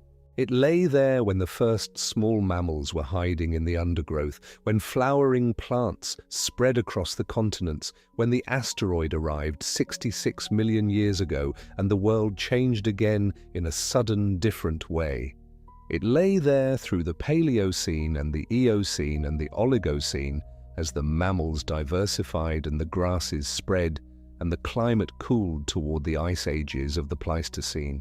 It lay there, folded and compressed and faulted and occasionally exposed at the surface by the relentless erosion of rivers and glaciers, but largely inert, largely unchanged, a relic of an event so old it predates not only human civilization, but the entire Phanerozoic eon, the entire span of complex animal life, by more than 1 billion years. And then, at some point, in geological time so recent, it barely registers against the whole span. In the last few thousand years, in the very thinnest slice of the planet's history, something found it. Something began to extract it and heat it and work it into shapes and structures that would eventually span oceans and rise into the sky and carry the weight of the modern world. The iron that rusted out of a Precambrian ocean became the iron of human technology. The rust that was a catastrophe became the ore of a civilization. The bands are quiet now, the minds that work through them are loud enough, the machinery enormous, and the scale of the extraction staggering to any ordinary human sense of proportion. But the rock itself, in its original condition, in the outcrops and cliffs where it is still exposed at the surface and not yet reached by the excavations, is simply quiet. Red and grey and pale, layered with a regularity that still invites the question that science has not fully answered. Why exactly the stripes? What counted out those alternating layers, season by season or bloom by bloom, or in some other rhythm not yet fully understood, in the dark water of the ancient sea? The question remains open. The sulfur isotope clock has told us when. The iron chemistry has told us what and how, but the precise rhythm of the banding, the detailed mechanism behind each thin lamination, is still a matter of active research and genuine uncertainty, and that uncertainty is itself a kind of gift, a reminder that the rock holds more information than has yet been read from it, that the diary of the ancient ocean is not yet fully translated, and perhaps there is something fitting about that. The event that changed this planet, that poisoned the air for the organisms that had dominated it, that froze the world, that laid down the ore of modern steel, that eventually made the sky breathable and the land habitable and complex life possible, is an event whose full mechanisms are still being worked out more than a century after the geological formations it left behind were first studied in any systematic way, and more than 2 billion years after the cyanobacteria whose oxygen caused it first began their work. The Earth keeps its secrets slowly. It gives them up in pieces over generations of researchers through instruments of steadily increasing precision in measurements made in laboratories a world away from the red-banded outcrops of the Pilbara and the Mesabi and the Transvaal and the Quadrilatero Ferrifero and the deep core of the Kryvyi Rih. The sulfur clock stopped, the iron fell, the bands formed, and the story was written in rock, waiting for someone to learn to read it. And then came the catastrophe. It did not arrive all at once. Nothing at this scale of time ever does. It came slowly, incrementally, the way a tide rises, each individual wave retreating, each successive wave advancing a little further up the shore, until one morning the coastline that had existed for uncounted ages is simply gone, drowned under something new. The oxygen built in the shallow coastal waters first, wherever the cyanobacteria were thickest, and the iron sink had been locally exhausted. It spread outward and upward, seeping into parts of the ocean and the lower atmosphere where it had never existed before. And for the organisms that had ruled this planet for nearly 2 billion years, it was not a gift. It was a slow catastrophe arriving from the sea. Understand who those organisms were. Before the cyanobacteria changed everything, the living world belonged entirely to anaerobes, organisms whose entire biochemistry had evolved in the complete absence of free oxygen, which had managed the chemistry of life using other electron acceptors, other metabolic pathways, other molecular machinery. They had been doing this for nearly 2 billion years. They were extraordinarily good at it. The early Earth, in all its apparent hostility to life as we now understand it, was not a dead place. It was thoroughly, densely, intimately alive with anaerobic bacteria occupying every available niche, processing sulfur, cycling nitrogen, metabolizing iron, building the slow chemical fabric of a biosphere that had no oxygen in it and needed none. For these organisms, oxygen was not merely unpleasant. It was chemically destructive in ways that went all the way down to the molecular machinery of the cell itself. Oxygen and its reactive derivatives, the compounds chemists call reactive oxygen species, molecules like superoxide and hydrogen peroxide that form when oxygen interacts with other cellular components, attack the proteins and lipids and nucleic acids that cells are built from. They damage the machinery of metabolism. They break the molecular tools the cell uses to build and repair itself. For an organism with no defenses against this chemistry, because no such defenses had ever been necessary before, exposure to rising oxygen concentrations was not an environmental challenge to adapt to. It was more like being immersed in a slowly rising concentration of something that dissolves you from the inside, quietly, steadily, at the level of the molecules your life depends on. This is what the Great Oxidation Event meant, experienced from the inside of an obligate anaerobe. The reactive oxygen species arrived wherever oxygen reached, and the organisms there had no enzymatic shields against them, no molecular antioxidants, no repair mechanisms tuned to oxygen-mediated damage. They died, or they retreated, or in the extraordinarily long span of the geological transition they began, some of them, the slow evolutionary work of developing defenses. But the world they had filled, the open sunlit shallows and the well-mixed upper ocean and the surface sediments in contact with oxygenated water, was no longer theirs.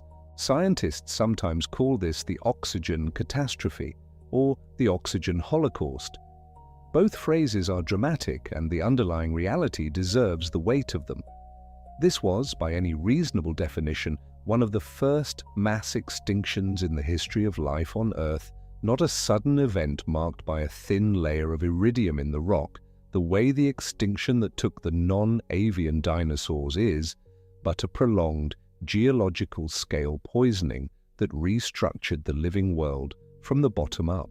The dominant life forms of the early Earth were driven from the environments they had occupied and into the corners of the world where oxygen could not reach them, into deep sediments where the chemical conditions remained reducing and the reactive derivatives of oxygen never penetrated, into sulfurous muds where high concentrations of sulfide compounds provided a chemical buffer against oxidative damage, into environments of extreme salinity or heat where oxygen chemistry operated differently, and eventually, much later, after animals had evolved and their guts had become warm, dark, chemically reducing environments of their own, into the intestines of living creatures, where obligate anaerobes persist today in your gut and in mine, still following the metabolic pathways their ancestors used before the oxygen arrived, still thriving in the narrow chemical refuges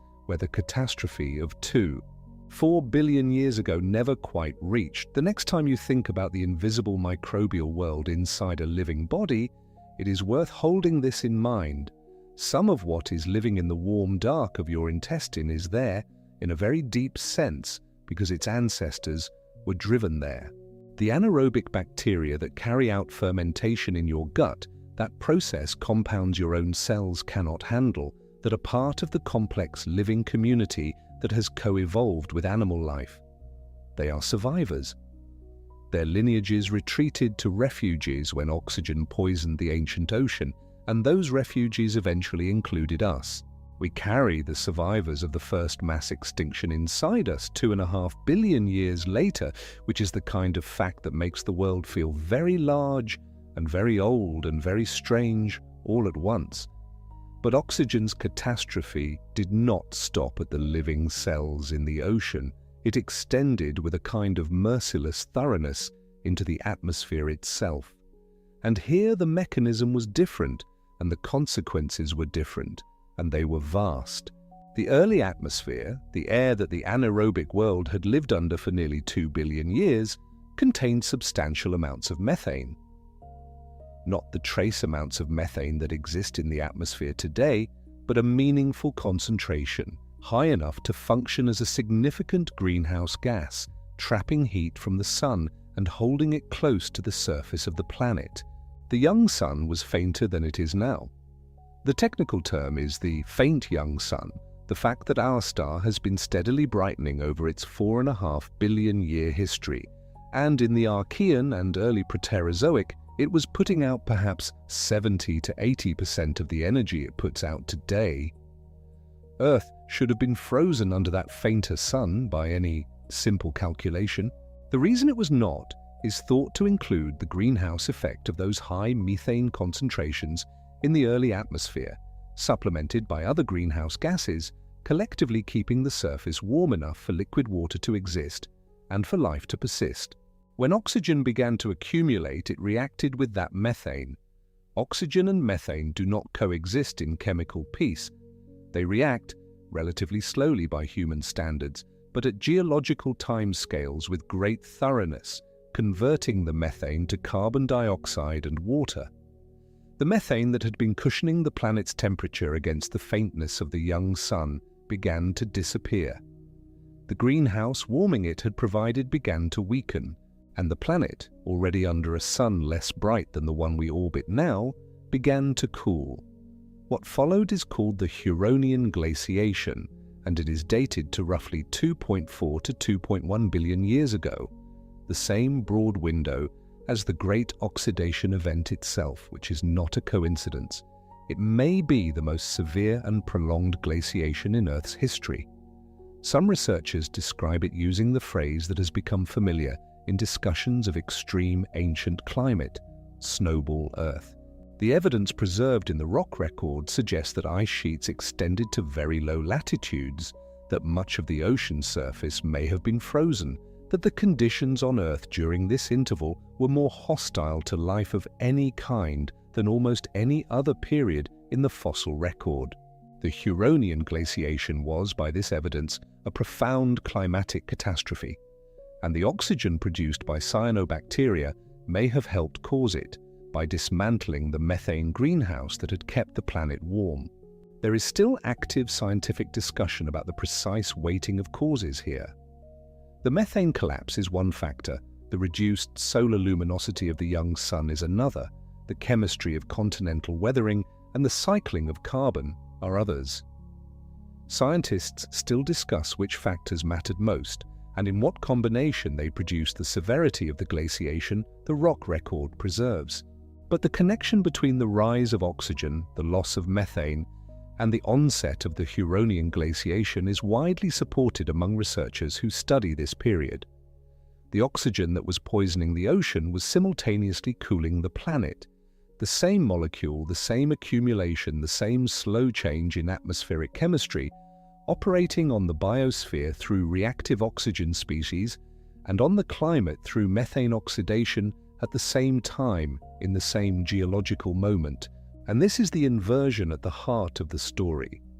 Oxygen, in its first appearance in Earth's atmosphere and oceans, was not a gift. It was a toxin and a destabilizing agent. It poisoned the dominant life forms of the ancient world. It dismantled the greenhouse that kept the planet warm. It may have helped plunge Earth into one of the most severe ice ages in its history. From the perspective of the life that existed at 4 billion years ago, from the perspective of every obligate anaerobe that had ever lived, the entire living world as it then existed, the Great Oxidation Event was not a triumph.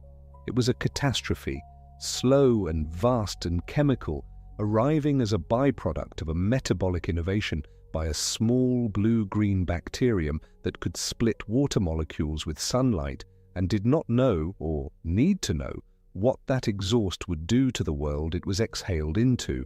The planet survived. Life survived. The anaerobes retreated to their refuges, and the chemistry of the world slowly, over hundreds of millions of years, shifted into a new equilibrium. And then, in the long aftermath of the catastrophe, something unexpected began to happen. Or rather, several things. The very oxygen that had been so destructive began, over geological time, to create conditions that made the world richer, more energetic, more capable of supporting complexity. Not quickly. Nothing here happens quickly, but the oxygen that poisoned the first world also slowly built the second one. The most important of these second-order gifts was the ozone layer. Ozone, O3, forms when oxygen molecules in the upper atmosphere absorb ultraviolet radiation from the sun and split, and the resulting oxygen atoms recombine with other oxygen molecules in a specific configuration. It requires oxygen to form, and it did not exist in meaningful quantities before the Great Oxidation Event. But as oxygen accumulated over hundreds of millions of years following the GOE, the ozone layer gradually thickened high in the atmosphere until it became a continuous shield intercepting much of the sun's ultraviolet radiation before it reached the surface. Ultraviolet radiation is damaging to the molecular machinery of life. It breaks chemical bonds, it damages nucleic acids, it creates mutations. Before the ozone layer formed, the surface of the land and the upper layers of the ocean were bathed in levels of UV radiation that would have made them extremely hostile environments for most of the life that eventually colonized them. The ocean provided some protection. UV does not penetrate very deep into water, and early life that lived in the deeper ocean or under protective mats of sediment could avoid the worst of it. But the land, open to the full intensity of the sun, was effectively inaccessible to life for most of the early history of the planet, not just because it was dry and nutrient-poor, but because it was bathed in radiation that cellular machinery could not withstand without elaborate protection. The ozone layer changed this. It built slowly, and the exact timing of when it became sufficient to allow life to begin seriously colonizing land surfaces is still a matter of research. But the connection is direct and clear. Without the oxygen produced by cyanobacteria and accumulated over the billions of years following the GOE, there would be no ozone shield. Without the ozone shield, land was a radiation-scoured surface hostile to the kinds of organisms that eventually covered it. The oxygen that poisoned the anaerobic ocean built over deep time the ultraviolet screen that made the land habitable. Every forest, every meadow, every patch of soil teeming with life, all of it sits under an ozone layer that is a direct, if distant, consequence of the metabolic waste product of those first cyanobacteria in the ancient sea. And then there is aerobic respiration itself. This is perhaps the most profound of the gifts, and the hardest one to grasp in its full significance, because it operates at the level of individual molecules and the energy budgets of individual cells. Life runs on energy. The molecular currency of energy in living cells is a compound called ATP, adenosine triphosphate. And every living process, from the contraction of a muscle to the transmission of a nerve signal to the construction of a protein, requires ATP to happen. Anaerobic organisms produce ATP through processes that do not require oxygen, through fermentation, through sulfate reduction, through a variety of other metabolic pathways. These processes work. Anaerobic life ran on them for nearly 2 billion years, but they are inefficient in a specific, quantifiable way. A cell processing a molecule of glucose without oxygen extracts a relatively small amount of ATP from it. Aerobic respiration, burning glucose in the presence of oxygen, releases roughly 16 to 18 times more ATP from the same molecule. 16 to 18 times the same quantity of food processed through aerobic metabolism rather than anaerobic metabolism yields an energy return that is not incrementally better but categorically better, in the way that a turbine engine is categorically more powerful than a candle. Oxygen did not just provide an additional energy source for cells, it provided access to a metabolic scale that was previously simply unavailable to life on Earth. What you can build with that energy, what kinds of organisms become energetically possible, changes entirely. Large bodies require large energy budgets. Complex organs, eyes, nervous systems, hearts, brains, require enormous sustained energy expenditures to build and to run. The kind of coordinated multicellular complexity that produces an animal rather than a colony of loosely associated cells requires cellular energy budgets that anaerobic metabolism cannot sustain at the required scale. The path from single-celled life to the first animals, the path from the first animals to the vertebrates, the path from vertebrates to the eventual appearance of large-brained creatures building cities, that entire path runs through aerobic respiration and the energy it makes available. Oxygen did not directly cause any of these evolutionary developments, but it created the energetic precondition for all of them. It opened a door that had been closed since the first cells appeared on Earth. This is the full shape of the inversion. Oxygen arrived as a poison. It caused what may be the earliest mass extinction. It may have triggered a global glaciation so severe it nearly exterminated the life that had survived the poisoning. And then slowly, over hundreds of millions of years, that same oxygen built the ozone shield and made aerobic respiration available, and those two gifts together created the conditions for everything that followed, for the entire complex history of animal life on Earth, and for the eventual appearance of a species capable of looking back at the ancient rock and reading the story written in it. Now, close the loop. Follow the iron forward.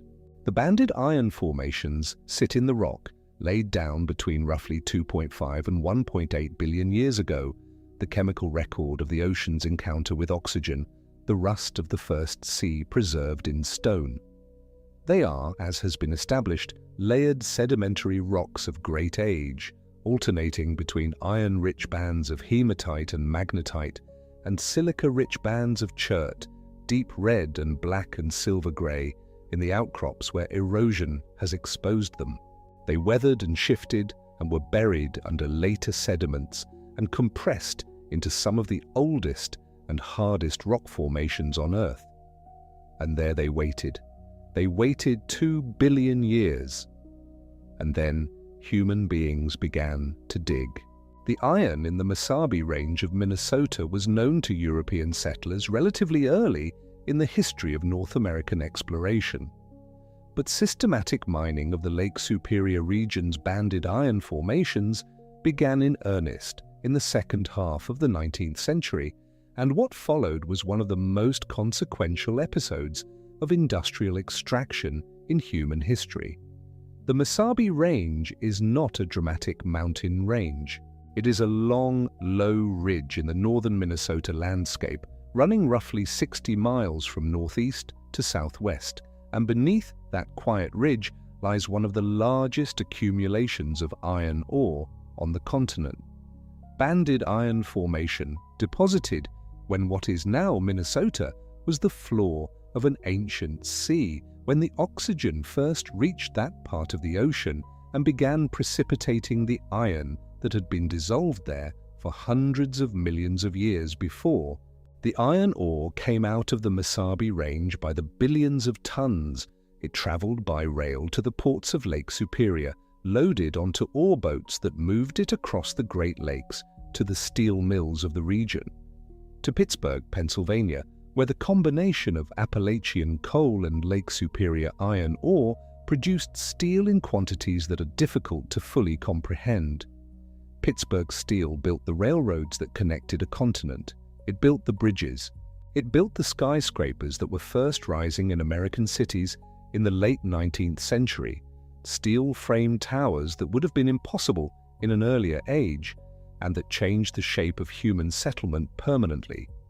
Pittsburgh Steel built the industrial infrastructure of the United States, and the United States built with that infrastructure a level of economic and military power that reshaped the 20th century. When the First World War demanded steel for weapons and ships and infrastructure on a previously unimagined scale, it was iron ore from the Lake Superior region's banded iron formations that fed the furnaces. When the Second World War demanded even more, for tanks, for aircraft carriers, for the machinery of a global conflict fought on multiple continents simultaneously, it was again the ancient rusted ocean of the Precambrian that provided the raw material. The iron formations of the Mesabi Range and the broader Lake Superior region underpinned the American war effort in both conflicts in a way that is not always foregrounded in the histories of those wars, which tend to focus on strategy and leadership and technology. But the material foundation, the literal metallic substance of the weapons and machines and infrastructure, came from rock that was 2 billion years old when the first ore boat loaded its cargo at the Lake Superior docks. And it was not only Minnesota and Michigan. Follow the modern iron map across the planet, and you are following, in each case, a map of the ancient, rusted ocean. In the Pilbara region of Western Australia, in the Hamersley Basin, the banded iron formations are exposed at the surface across an area so large that photographs taken from the air look almost abstract. Vast red and ochre landscapes of ancient layered rock, the rust of an ocean that has not existed for nearly 2 billion years, now being loaded into trains and ships and sent across the Pacific to feed the steel industry of Asia. The Pilbara is one of the largest sources of iron ore currently being mined on Earth, and every ton of it is Precambrian BIF, the same chemical sediment, the same oxygen-driven precipitation, the same layered record of the Great Oxidation Event, just laid down in what is now the Indian Ocean's eastern margin rather than the interior of a Midwestern continent. In South Africa, the Transvaal Supergroup holds its own extensive banded iron formations, ancient rock of the same Precambrian age, formed by the same chemistry. In Brazil, 2 separate regions hold BIF deposits of global significance: the Carajás region in the north of the country and the Quadrilátero Ferrífero, the Iron Quadrangle, in the state of Minas Gerais in the southeast. Minas Gerais means General Mines in Portuguese, the name given by the colonial administration to a region whose extraordinary mineral wealth had been known since the 17th century. Though of course the reason for that wealth, the banded iron formations of the ancient oxidized ocean laid down 2 billion years before any human being stood on South American soil, was entirely unknown to the miners who first worked the region. The Quadrilátero Ferrífero is one of the most iron-rich regions on Earth. The Carajás deposit in the Amazon basin is among the largest known iron ore reserves anywhere. Both are banded iron formation. Both are the chemical residue of oxygen meeting dissolved ferrous iron in the Precambrian Sea. And in Ukraine, in the basin called Kryvyi Rih, Kryvyi Rih in Russian, the curved horn, for the shape of the river bend in the landscape, there is another great BIF deposit, ancient and deep, that fed the steel industry of Eastern Europe and the Soviet Union through the industrialization of the 20th century. The blast furnaces of Ukraine and Russia were fed for generations from this Precambrian iron formation, the same geological event expressed in the same alternating bands of hematite and chert and magnetite, just preserved in the rock of what is now Eastern Europe rather than the rock of Western Australia or Minnesota or Brazil. The modern iron map, the map of where humanity mines the iron that makes the steel that builds the infrastructure of civilization, is, when you look at it with geological understanding, a map of the ancient ocean.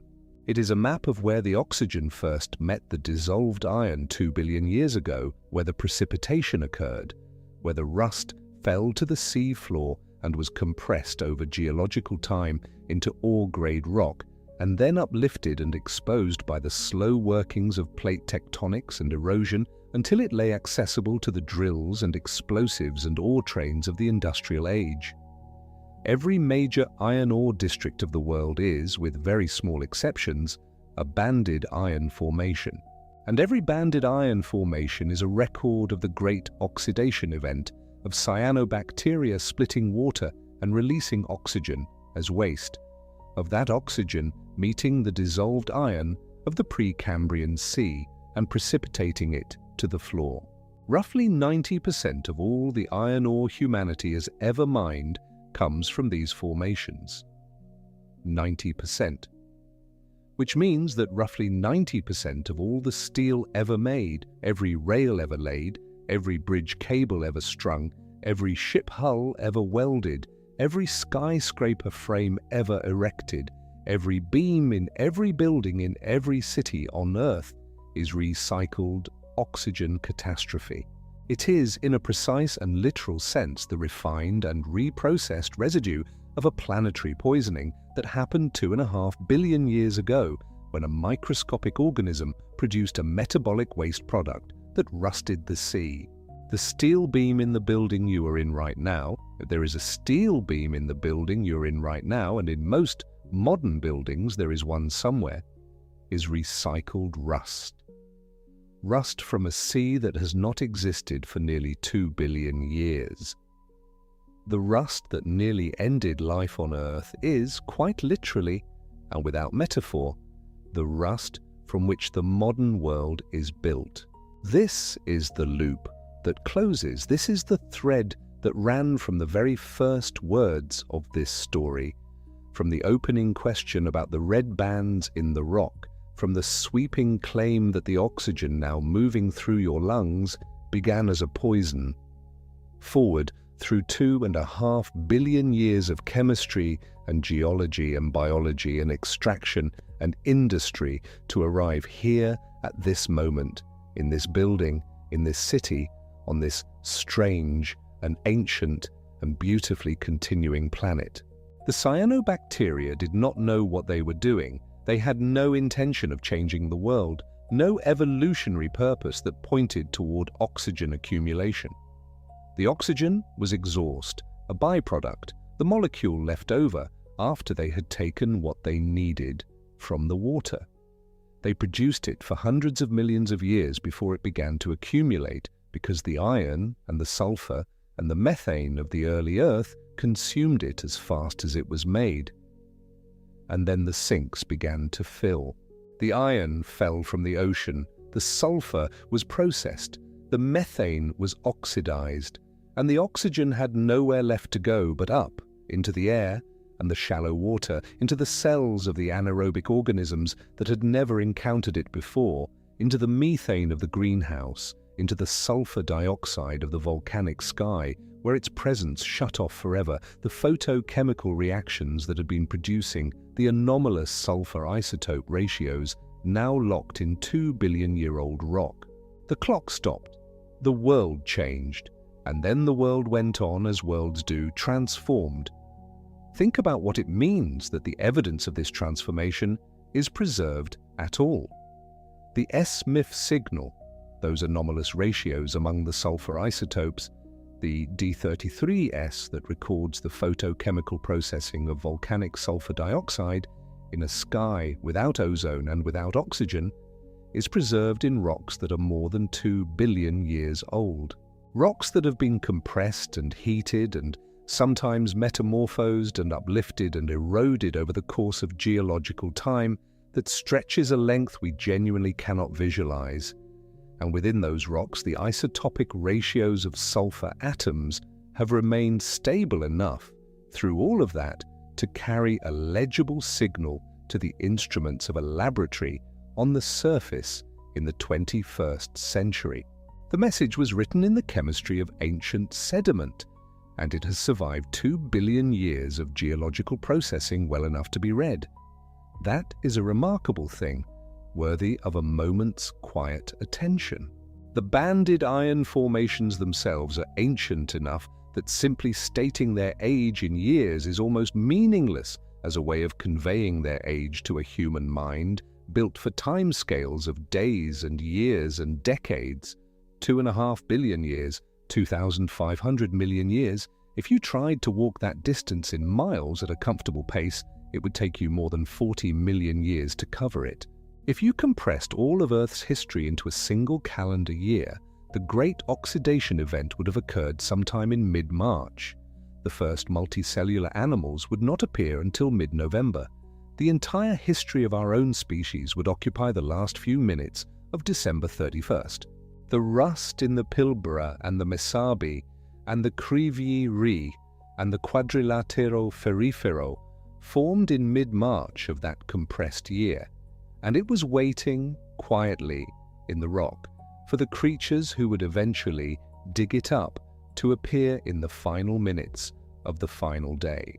And they appeared, and they dug, and they learned, slowly and with enormous effort, and through the gradual accumulation of scientific instruments and geological understanding, to read what the rock had been saying all along.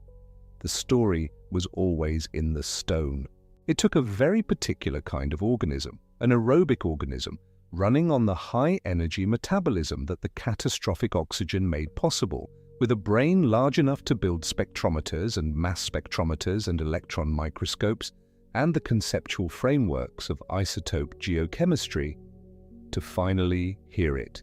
We are the organisms that the oxygen catastrophe eventually made possible, reading the record of the oxygen catastrophe, digging up the ore that the oxygen catastrophe deposited, refining it into the steel that the oxygen catastrophe, in the deepest sense, provided. The story folds back on itself. The listeners and the story are made of the same event. The red bands are quiet now, wherever they are in the world.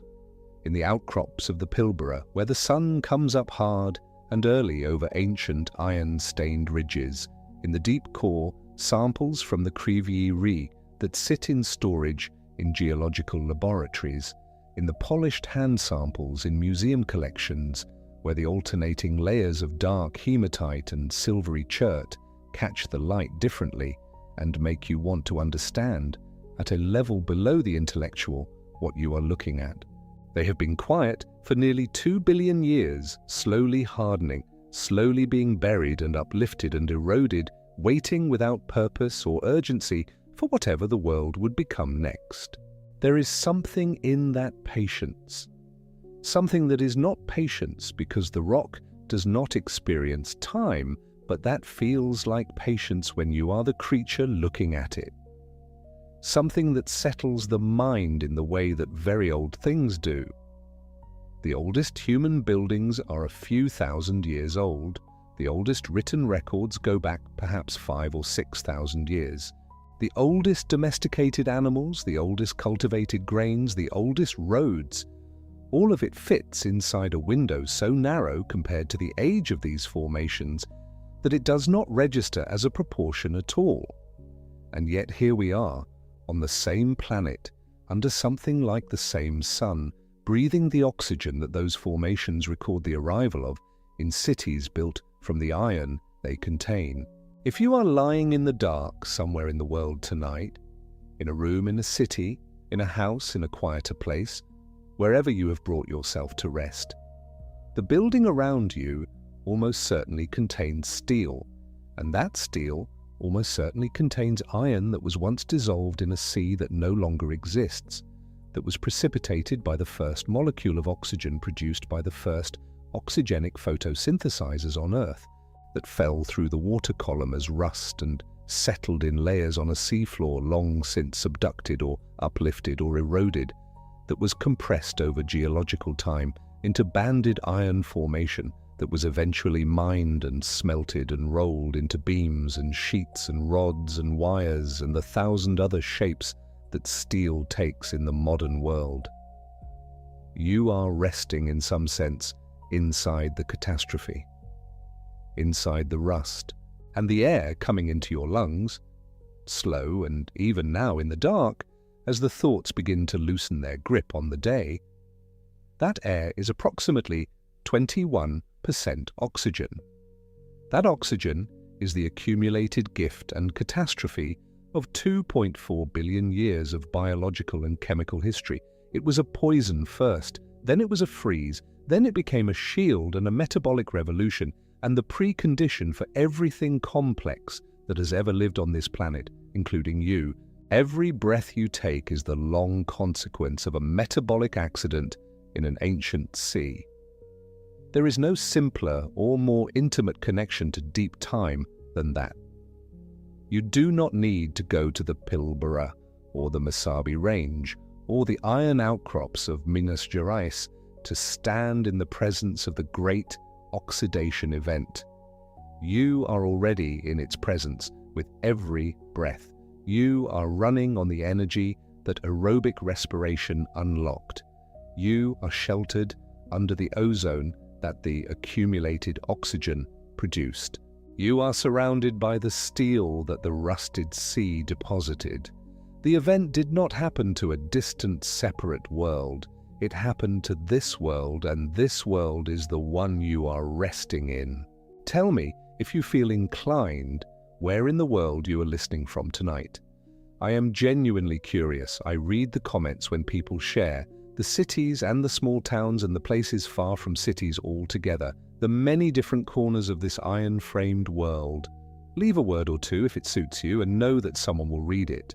And if you are new here, there are more stories of this slow and careful kind, More questions about the deep structure of things, more long descents into the mechanisms behind the world as you find it. They will be here whenever you want them. But for now, the story is complete. The thread has run from beginning to end, from the anoxic Archean Sea to the first cyanobacterium splitting water, from the dissolved iron meeting oxygen and falling as rust, from the sulfur clock stopping and the bands forming and the ice advancing, from the anaerobes retreating to the warm dark of their refuges, to the ozone building slowly high above, and the energy of aerobic respiration unlocking a new scale of living complexity, to the Mesabi Range and the Pilbara and the Quadrilatero Ferrifero and the Kryvyi Rih, to the steel in the building around you and the oxygen moving quietly through you now. The rust that nearly ended life. The rust that built civilization. The rust that is, in the most literal sense available to chemistry and geology, the world you are in. Let the deep thoughts settle and let yourself sink with them. Good night. Sleep well.